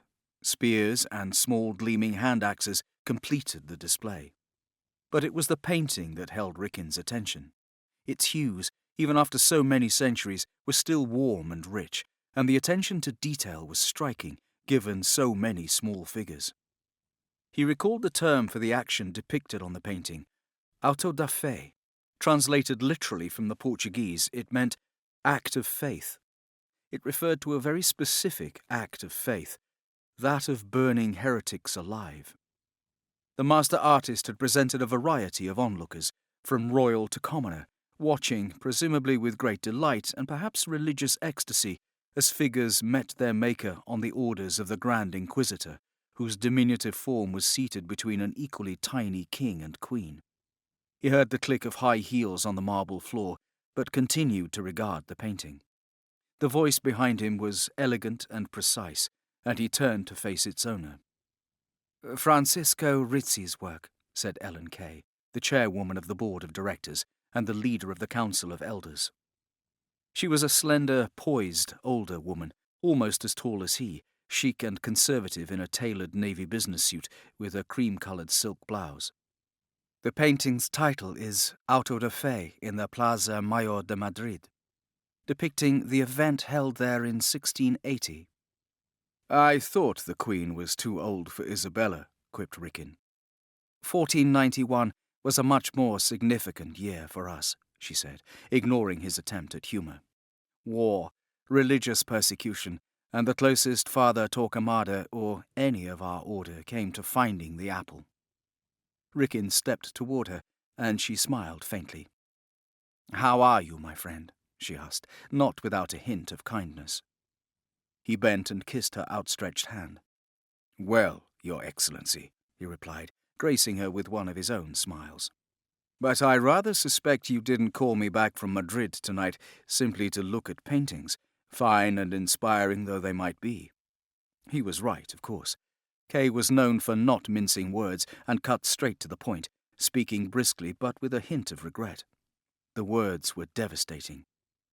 "Next week, when the elders meet, We shall vote to discontinue your Abstergo project." Rickin's smile vanished as coldness settled on his heart. This wasn't possible. Abstergo had been working on this for years, decades, as long as Sophia had been alive.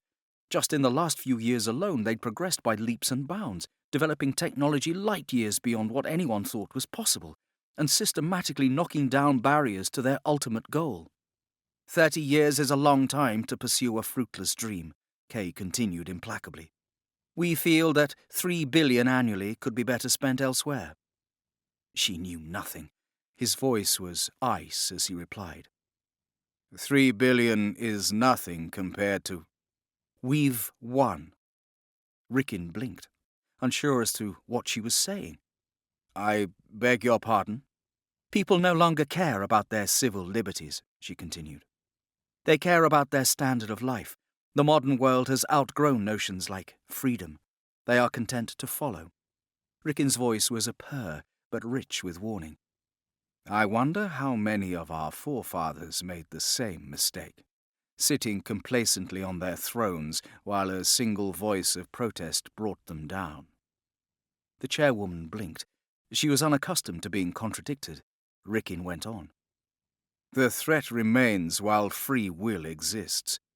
For centuries we've tried with religion, with politics, and now consumerism to eliminate dissent. His thin lips curved in a cold smile as he said, almost lightly, Isn't it time we gave science a try? My daughter is closer than we've ever been. How is your beautiful daughter? Kay asked. As if she cared, he thought. My daughter is more than beautiful. She's brilliant, and we are not making pleasant conversation over a cup of tea. She has traced the protectors of the apple, he replied, and took satisfaction in watching Kay's eyes widen. There was no pretense of false courtesy in her reply this time. He had made her hungry. Where? Andalusia, Rickin replied, adding pointedly, 1491. He permitted himself to savour the moment. The descendants? He had her now. All the bloodlines have died out, Rickin replied, then added with a satisfaction he could not quite hide. Bar one. We've traced his back 500 years to the Assassin Brotherhood. Rickin's mouth twitched in a suppressed smile of triumph. Sophia gazed at the pages she had regarded 1,000 times before, images from an ancient tome which depicted the usage of the apple. It shone brightly, seeming to hover in a circle of enraptured primitive people wearing little other than feathers, woven grass clothing, and expressions of utter joy as they held hands. The facing page was slightly more analytic.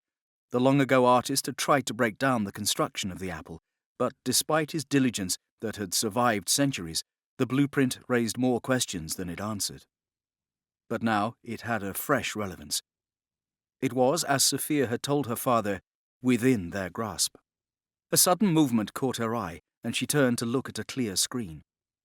Cal had bolted upright, shaking and startled from his bed. He'd been unconscious for almost 24 hours, and Sophia was relieved to see him wake up on his own. After her father's admonition last night to push him, she was afraid she might have to put more medications in his system in order to awaken him. He looked around, as if expecting someone to be in the room with him, and she placed down her pen. He had her full attention now. Cal swung his legs over the side of the cot and rubbed the back of his neck. His fingers found the marks left by the epidural that had been plunged into his spinal cord yesterday. He probed them gently, pulling his hand back and regarding it as if surprised not to find it bloody. Then he spotted the 3 guards, separated from him by thick, unbreakable glass, observing him. Cal gave them a long stare, then promptly ignored them, got to his feet tentatively, and walked to the door. It was locked, of course, and after a few tries he turned his attention to exploring the small room, devoid of everything except the Spartan cot, an armless, narrow, padded bench, and the small table beside it, which did double duty as a light. Sophia was not at all surprised when almost immediately Cal homed in on the small camera. From her perspective, he was looking right at her. This is a man intimately familiar with prisons, Sophia thought, but his familiarity with his situation did not appear to breed resignation to it. A sudden wave of anger at her father washed over her. I wonder how bad this will be. Cal stared searchingly into the lens, wondering who was on the other side of it. Another guard? The angel of promises and pain herself? It didn't matter. He returned his attention to the guards, not at all intimidated. He had stared down their like before, more times than he could count. There was a flicker in the glass, a reflection. Had another guard entered the room? No, not a guard. They did not move with such feline grace. He turned, and his eyes widened. The figure's face was hidden by a hood. The head lifted, and Cal gazed into a face that was both intimately familiar and unspeakably alien. His own. A killer's blue eyes gazed at Cal, then narrowed. He stepped forward slowly, then quickening his pace as he snapped his arms down, releasing the twin blades, and sprang. The blade was pressed to his throat. Aguilar drew it back, and the cold-hot, thrillingly painful slice opened Cal's throat. He doubled over, coughing up blood, his hand to his gashed hole. Throat. Nothing. No blood. It wasn't real. Just his mind playing tricks. Sweat dewed Cal's body as he lowered his arms, trembling. There was a soft beep, and the door opened. For a moment Cal thought he was still hallucinating. His mother had been fond of old movies from the 1930s and 40s, and the figure who now entered looked like she might have stepped out of one of those films. Sophia Rickin wore a crisp white cotton blouse, pants with knife-sharp pleats, and black shoes. The style was almost masculine, but no one would mistake her for anyone other than an effortlessly attractive woman. Or an angel. The hallucinations are part of what we call the bleeding effect, she said as she entered, closing the door behind her. Images of aggression, the violent memories that you relived yesterday, layer themselves over your present-day field of vision. Just from what I experienced yesterday, he asked. She regarded him levelly. They're memories of aggression. Some were from yesterday, not all. Cal turned away from her as she spoke, leaning against the glass. The guard stared expressionlessly back at him, but he didn't really see them. Myriad emotions were roiling inside him at Sophia's words. He wasn't sure he could properly name any of them, but they were strong and unpleasant, and one of them might have been shame. She stepped beside him, her eyes searching his face. "If you'll allow me," she said softly, "I can teach you how to control them." An emotion surged to the forefront of the words. Rage. Cal's lip curled in a snarl, and his hand shot out. It closed around the soft, vulnerable flesh of her throat. He could have crushed her trachea. Part of him wanted to, but he didn't. He simply held her prisoner, as she held him prisoner. "Stand down!" Sophia called immediately, and Cal wondered if Abstergo's security was smart enough to realize she wasn't being harmed if she could inhale enough to shout. "I have this." Her voice was as calm as ever, though the pulse fluttering against his hand like a small trapped bird belied that calmness. Cal knew he was in control now, and he took advantage of it. He pressed Sophia against the glass wall, watching the guards in his peripheral vision, but much more interested in her reaction. She was a cool customer that was... Aguilar grabbed him, dragged the blade across his throat. Cal froze, squeezing his eyes shut in agony, but the pain was a headache, nothing more. Nothing near as painful and as horrifying and disorienting as the obscenely vivid hallucinations he had been undergoing. He had not released Sophia. The pain battered him like a tsunami pounding relentlessly against a defenseless shoreline. Through sheer will, Cal opened his eyes and took a steadying breath. "What was it? In the machine?" "It's genetic memory," she replied, carefully and calmly. "By using the animus, we can relive the lives of those who made us who we are." "What I saw in there, it felt real." She held his gaze and answered carefully. "It was, in a way. White-hot fury surged through him. Cal slammed his free hand against the glass. It made a shivering, unhappy sound that echoed in the empty room. "Don't lie to me," he snarled. "I feel different now." Surely now Sophia would crack, would show fear. Instead, her eyes remained calm. Unbelievably, even her pulse had slowed slightly. She almost smiled, as if she knew something he didn't. "Why the aggression?" she asked. "I'm an aggressive person." Perhaps the better question would be, whose aggression? He did not want to play her games. Not now. Not when the feeling of a knife slicing his throat was still so vivid. "What kind of prison is this?" he demanded. "It's not a prison, Cal. What happens in the animus is complicated. You'll learn more if you cooperate." Her voice was reasonable, almost conversational. Then, "Let me go." It wasn't a plea, nor was it an order. It was presented as a reasonable option, implying that he, Callum Lynch, was a reasonable being. Maybe he was. Maybe he wasn't. They stood for a long moment, the tension between them rising, their faces almost as close as those of lovers. Cal wanted to show her he was in charge. He could snap her neck, right here, right now, and that would shut up her smug rationality, wouldn't it? Shut it up forever. But part of him didn't want to do that. She was smug because she was fully aware that she had just tempted him with the one thing he craved more than violence. Some kind of understanding of what had happened to him, what had been done to him. His mouth was a thin, angry line, his breath coming quick and short from his nostrils. Then his gaze fell to his hand, and gently, almost like he was releasing that small trapped bird, he opened his fingers. He expected her hand to go to her throat. He expected her to move immediately out of arm's reach. She did neither of those things. Instead, Sophia Rickens smiled. "Come with me," she invited. Chapter 9. Cal hadn't darkened the door of a museum in 3 decades, and he had never even graduated from middle school. But the rooms through which Sophia now led him evoked both, times about 1,000. Men and women dressed in white, Sophia's researchers, he assumed, moved about with a kind of hushed, focused air he remembered from rare visits to a library as a child.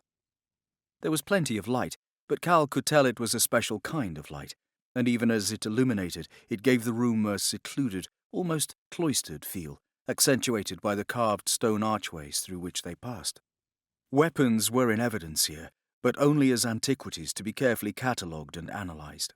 There were shards of pottery, inkwells and quills, pieces of statuary. In one area, what was clearly a painstaking restoration of an old painting was going on. Ancient tomes were sheltered in display cases, and pages upon pages of manuscripts were mounted on clear walls of plastic or glass. As Cal drew closer, however, he saw that most of the pieces of paper weren't manuscripts, as he had first thought, but transcripts of a much more contemporary nature, and some of them were chillingly familiar. Cal's pulse quickened as he stared into a photograph of himself. The boy in the picture was the age he had been when he had fled a bloodied tenement. His blue eyes travelled along what seemed to be a bizarre and disturbing scrapbook of his life writ large. Old Polaroids from when he was a little boy, their once natural hues now faded oranges and yellows. Other pictures of a more guarded young adult from his ill-fated foster home years. A staggering array of his various mugshots. Newspaper clippings trumpeted his life in blaring, catchy headlines. "Fears growing for Callum Lynch. Help us find missing boy. Gang raids local offices. 1 dead after nightclub fight. Lynch will die. Jury finds pimp killer guilty." There were small glass vials with colour-coded tops in acrylic containers. The charcoal sketches he had obsessively drawn during his most recent incarceration were here too. There was a fake passport, his fingerprints, and his name etched into the glass, and finally what appeared to be a family genealogy that seemed to go back centuries. A genealogy that he knew nothing about. Cal felt his gut grow cold. He felt violated, exposed. "What is this?" he snapped. "What are you, my stalker?" "I know everything about you, Cal," Sophia replied. Her voice and manner was unsettlingly unruffled. "Your medical data, your psychological profile, the mutations in your MAOA gene, your serotonin levels. I know about the foster homes, the juvenile halls, the harm you did to others, and," she added gently, "to yourself. You're living proof of the link between heredity and crime." Cal was stunned and sickened, yet captivated. He moved down his family line, and the scrapbook was now no longer filled with news clippings and photographs, but yellowed old daguerreotypes and spider-scrawled letters. Teeth. Wrinkled drawings of hooded figures and gauntlets with blades strapped to them. "How did you find me?" "We found Aguilar," she said. The word, the name, was at once meaningless and full of portent. "When you were arrested," Sophia continued, "your DNA matched his." "Who is Aguilar?" Cal asked, although he realized he knew. "Your ancestor." Sophia turned and walked casually to another collection of images, her hands in her trouser pockets, her body language displaying no more distress than if they were walking together in a park on a summer's day. She nodded at an old sketch on yellowed parchment. Cal's hands clenched as he resisted being catapulted back into the hallucinations. He breathed steadily through his nose as he took it all in. White quills of bird feathers, raptors, Cal knew, without knowing how, were sewn into the front of the coat. Cloth was wrapped several times around the waist, and bound on top of it was what looked like a leather belt, which upon closer examination was a whip. Daggers hung at both sides, and hidden blades were housed beneath the tooled gauntlets on the arms. The face was mostly hidden in shadows, but it was a face that Cal knew all too well. For a wild second, Cal thought this was some sort of gaslighting attempt, that the people here were playing some sort of elaborate trick. But to what end? Cal hadn't played a video game since he was a kid, but he was damn sure that if anyone really had the ability to make him feel as he had felt in the grip of the giant arm, they'd either keep it a closely guarded secret or be making a massive profit on it. Aguilar's family were assassins, Sophia continued. They were burned at the stake by the Templars, Torquemada and the Black Knight you saw, Ojeda. Aguilar de Nerja took up the assassin's cause. Torquemada. It was funny, what stuck in one's head. In elementary school, Cal had studied the Spanish Inquisition, and somehow he remembered the name. He continued looking at the bizarre display of his bloodline's history. Now the papers were sketches and art exclusively, or pages in Latin from some long-lost tome. His gaze travelled downward to a monitor on the desk below the colourful prints. Here, the only colours were a black background and white lines, but the images so created were beyond his comprehension. Hundreds of intricate lines forming the shapes of part of a machine. One thing he did recognise vividly, the arm with its grasping two-fingered claw. "What is it, this machine?" "We call it the animus." "I know about the animus. I thought it was a chair." "Not anymore." "How do you know about it?" "Never played the games, but I shoplifted enough of them for quick cash." She looked faintly amused. "Really? Then you know it allows us to observe, and you to relive the life of your ancestors through the projection of your genetic memories." Rolling his eyes slightly, Cal went to another display. "Do you get out much?" he quipped. "More than you." Her tone was light, almost friendly. Banter. How strange to be engaged in it with Sophia Ricken, his angel, his jailer. She continued in that vein. "Do you ever wonder how a bird knows when to migrate south in winter?" "It's all I think about." A hint of a real smile graced her lips, vanishing almost at once. Her voice, though, held a trace of amusement. "It's genetic memory. As you recover those memories, you inherit something of their lives. If you allow me to guide you through this, there is no telling what you might learn or see." Cal felt himself close off as he recalled Aguilar's presence in his room. I've seen enough, and I don't like the idea of you stealing my memories to make a game. All trace of lightness fled from Sophia now too, and she looked at him intensely. I'm not stealing. I'm utilizing. The memories are not yours. They belong to your ancestors. And believe me, this is not a game. Cal turned the corner and sobered further as he looked at another wall, one that had nothing to do with him. It was plastered with coloured sheets of paper, each with carefully typed notes on them. Attached to the papers were small, wallet-sized photos of a few of the other people he had met here. Mugshots, he thought. He began to put names to faces. The black man urging him to jump, it seemed, was Musa. He only vaguely remembered seeing an Asian woman, Lynn, and a young, pale, earnest kid who was named Nathan. Another one, Amir, was a man about Cal's age. Cal's voice was hard and flat. And the others in here? Are they lab rats too? They're assassins. Murderers, like their ancestors. Sophia paused, then added, like you, Cal. All born with a predisposition to violence. Your DNA, like theirs, allows us to journey through your subconscious, to the root of your very being, all those hidden impulses that have driven you your whole life. The realization, and all its implications, was an ugly one. Cal walked away a few steps, keeping a tight rein on his emotions, then turned to face her. Murderer, he said. So that's what you think of me. You killed a man. She said it without judgment of any sort. It was to her a simple fact. A pimp, Cal clarified. The image of the scene rose up again in his mind, the sneering, ugly face of the man who sold women's bodies. The bruises on the prostitutes' faces, imperfectly concealed by heavy makeup, their forced laughter, the stench of too much perfume and sweat, and above all, fear. And that moment when the pimp grabbed the throat of a girl who couldn't have been more than 16 and slammed her face into the bar. The moment that could not be reclaimed when Callum Lynch had decided that the human stain would never, ever hurt a terrified girl again. And if Sophia knew his history as well as she had to, given what he'd just seen here, then she should damn well know that too. I didn't like the way he treated women, was all he said, though. Sophia stepped closer to him, her words expressing both curiosity and a challenge. Would you kill again? Cal did not answer.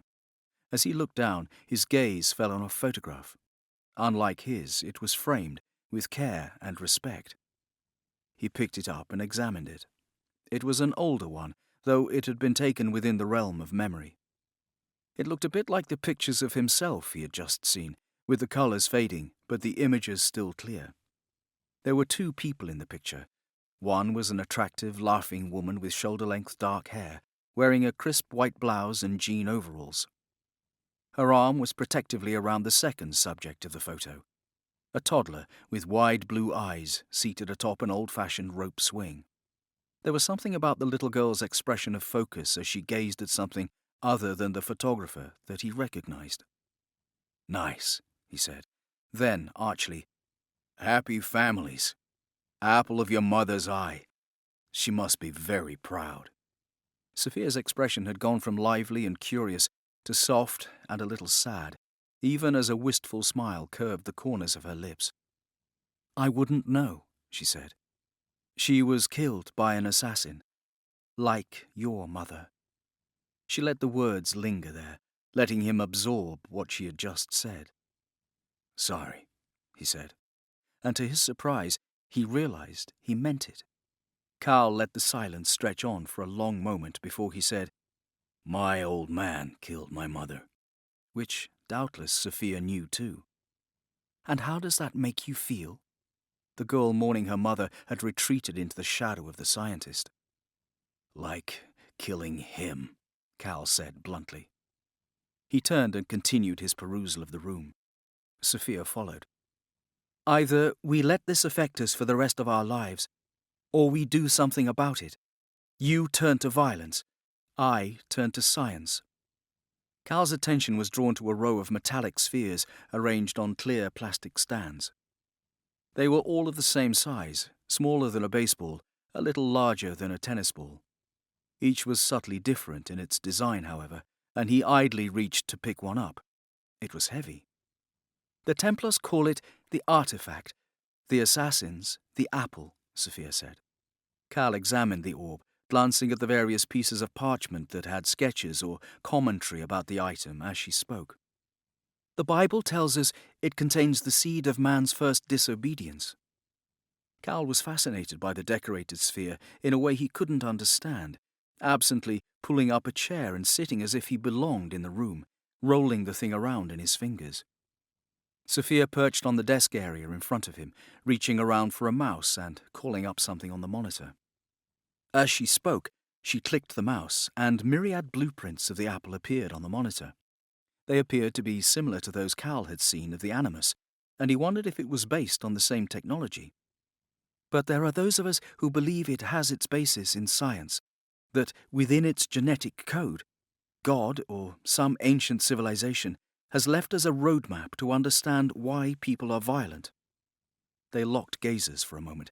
Then Sophia's blue eyes travelled back to Cal's board. Aguilar was the last person known to have had it in his possession. And then Cal understood, even before her eyes travelled back to his. We need you to find out where he hid it. He was oddly disappointed, though he knew he shouldn't be. Everyone had an angle, it seemed, even angels. He kept his voice light as he said, I thought I was here to be cured. Violence is a disease, like cancer. And, like cancer, we hope to control it one day. We're searching for the root cause of what makes you sick, and we're seeking to control it. We're after the evolution of humankind. She swallowed. So that what happened to your mother, and mine, will never happen again. Quietly, Cal said, Violence is what kept me alive. She cocked her head and regarded him. Her black hair fell across her forehead. He wanted to reach and brush it back. Well, she said, technically, you're dead. She had a point. Cal's brain hurt, and his body, which was definitely not dead, reasserted itself. He tossed the grey orb back to Sophia, who caught it deftly. I'm hungry, he said. Chapter 10. What's in it for me? Cal asked as they strode down the corridor. They passed orderlies in white, grey stone arches and tree trunks that may or may not have been actual wood. He was growing used to the strange juxtapositions of the corporate with the creative, the historical with the antiseptic cleanliness of the present. Still, he was growing weary of the cool, blue, grey and white palette of the place. Something in him yearned for the blazing sun, explosive and urgent yellows, the taste of dust in his mouth. And he wasn't sure if this was a longing for the Baja California life he knew as a child, or if it was Aguilar's sun-baked Spain that was bleeding into his consciousness. As they rounded a corridor, he caught a glimpse of a large screen. It was a talking head on some kind of news show, and there was something oddly familiar about the neatly styled grey hair, the sincere expression, and the piercing brown eyes. His eyes dropped to the name scrolling under the face. Alan Ricken, CEO, Abstergo Industries. Ah, he thought, no wonder you have a seemingly unlimited budget, Dr. Sophia Ricken. There are legal ramifications, obviously, Sophia was saying, but once my research is complete, there's no reason to keep you here. Cal slowed, stopped. Sophia turned to face him. I get my life back? He asked, uncertain that he had understood her correctly. Sophia smiled at him, hands primly clasped behind her back, her eyes bright, as if she were giving him a present on Christmas morning. Better, she said. A new one. Given what he had seen here, Cal had no question that Abstergo was capable of it. A new life, a fresh start, with perhaps none of the hot, irresistible yearning for violence to plague it. She gestured toward the door where they had stopped. You're hungry, she said. She made no move to follow him. Keeping his eyes on her, he moved to the door and then stepped inside.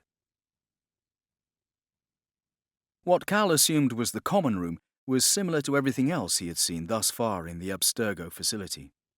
Orderlies wore white. The patients wore the same white t-shirts, grey pants and grey V-necked top as Cal did. It was hard to believe that they were all murderers, assassins as their ancestors had been. The walls were slate grey, and Cal immediately spotted the mirrored glass, behind which he knew security was observing everything.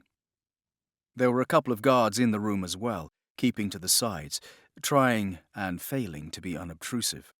The room definitely had similarities to the prisons in which Cal had spent far too much time. Still, it was a somewhat more pleasant sort of environment. There was exercise equipment, and 2 men were taking turns shooting hoops.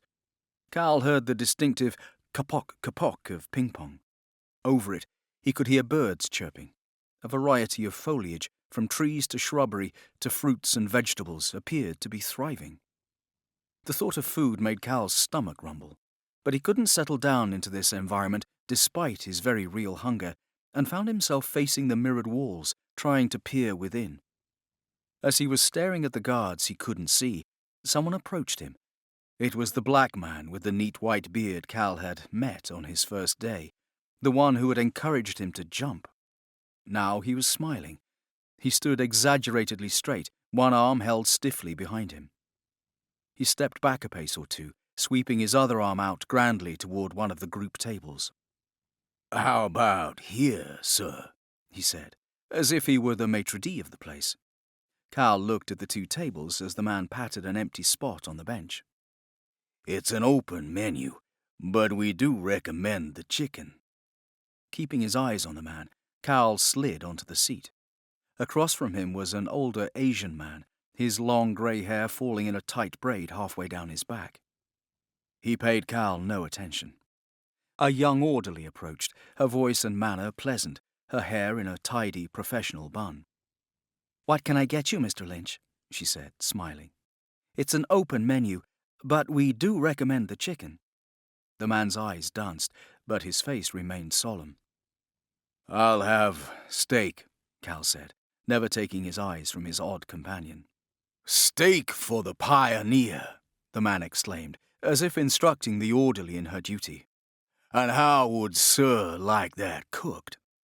Cal turned to the orderly. "Walk it through a warm kitchen." The orderly left. The man, uninvited, immediately sat down beside Cal. He brought up 3 small cups from seemingly nowhere and placed them on the table, lips side down, in a tidy row. "Who are you?" Cal asked. He remembered noticing his companion's picture in Sophia's research lab, but the name escaped him. The man picked up the middle cup with deft fingers. "They call me Musa," he said, using the cup to point toward the mirrored glass. He leaned in conspiratorially to Cal. "But my name is Baptiste."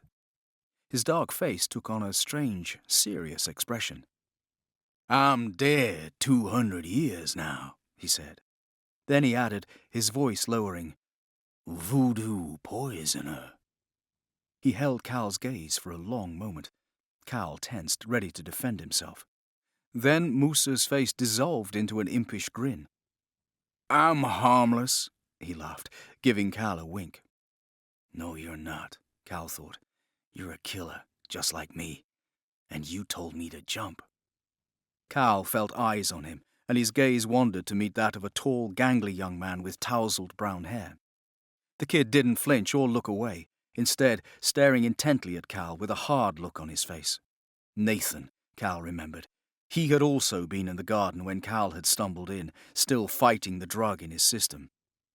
"Ah," Musa said slyly. "They're watching you." He looked past Cal in the other direction.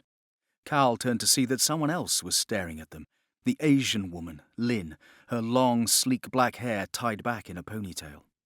She too stared at Cal with open suspicion for a long moment. "Have you met him yet?" Musa's question brought Cal's attention back to him. Cal did not reply. Musa repeated the question, his expression hardening, his words deliberate. "Have you met him yet?" There was nothing of a playful, harmless trickster about him now.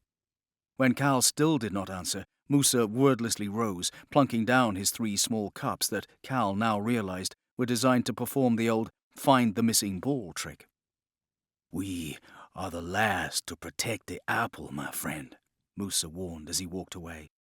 "All the rest, most of them are on their way to infinity." And he made a waving motion with his hands, grinning one last time. Another man, bearded and heavy-set, walked up to him. Cal recognized him as Emir. He had his hands clasped behind his back, and his expression appeared to be genuinely pleasant.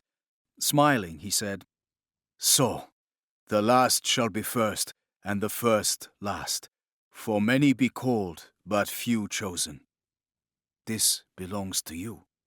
And he held out an apple. It was smallish, a little green, a little red, clearly a product of the on-site garden rather than a big box grocery store. Cal's mouth watered at the scent of the apple, and his mind flashed back to that golden moment, lying in his mother's arms as she quoted Robert Frost. And another voice, also female, also kind. "The Templars call it the artifact, the assassins, the apple."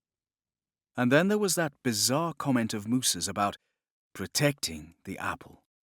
He took the apple. Emir's dark eyes searched his, looking for something. Then he nodded and wandered off.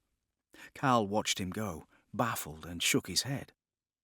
"First this place was a lab, then a torture chamber, now an insane asylum." He sensed someone coming up on his other side. Fingers closed on the piece of fruit. Without removing his eyes from Emir, Cal's hand shot out and closed on the would-be thief's wrist. Casually, Cal turned to see Nathan quivering with intensity. "You canna lead them right to it," Nathan said. His voice suggested not just outrage, but personal affront. "No," Cal replied, in an exaggeratedly calm voice. "I'm going to eat it." An appetizing smell announced the orderly approaching with Cal's steak. She set it down in front of him, a look of concern on her face, but did not intervene in the standoff. Nathan released his grip on the apple and walked away, but not without an angry backward glance. The orderly melted into the background. Cal stared for a moment, then shook his head. "What the fuck is going on?" he muttered, laughing a little at the craziness. He shrugged and cut into the meat. In the midst of all the madness, it was a comfort to see that at least the kitchen in this place understood how to prepare a steak. It was rare, cool in the center, and smelled like heaven. Red juice poured onto the plate. Cal's mouth flooded with saliva as he popped the first bite into his mouth and chewed. The wonderful, slightly iron flavor of the juicy, bloody. A face, hidden in a hood, turning slowly toward him, grief and regret in his face, even as the blade dripped. Agony knifed through Cal's temple, and he dropped the fork, pressing his left palm into his eye as if to physically force the pain back. He was trembling, his breath coming in quick gasps, but he didn't want anyone to notice. Musa and Nathan had made it plain that they considered him hostile. He'd spent enough time in prison to understand those dynamics. He couldn't afford to appear weak, not now, not in this pit of vipers, or they would destroy him. Cal forced his breathing to slow and brought the pain down from unendurable to merely excruciating. Better. Slowly, he lowered his hand and looked around. A figure clad in leather and thick cloth stood near the mirrored observation wall. His clothing appeared grey in the light, but Cal knew it was dark red. The man's hooded head was bowed, and arms were out to his sides, a blade protruding from each wrist. Slowly he turned, fixing his piercing gaze on Cal. "No, it's the hallucinations, what did Sophia call them? The bleeding effect." Cal gritted his teeth, willing the figure to disappear. And suddenly he was in his room, his tiny grey cell, and they were there. All of them. Cal knew their names. Aguilar, Benedicto, Maria with her kohl-rimmed eyes. "Our own lives are nothing," Maria whispered as she brushed around him, her face with its blue, beautiful tattoos only a few inches from Cal's. "We defend mankind against the tyranny of the Templars," Aguilar said, his voice so familiar and yet so alien. Cal's own blue eyes blazed in Aguilar's bearded, sun-dark face. "Do you swear?" demanded Benedicto, the mentor. Their blades were no longer hidden, and they circled him, whispering words he did not understand, watching his fear. Cal blinked. He was indeed in his room, with no memory of how he had gotten there. But the assassins weren't here. He was alone, except for the silent, watchful eyes that were always present behind the glass.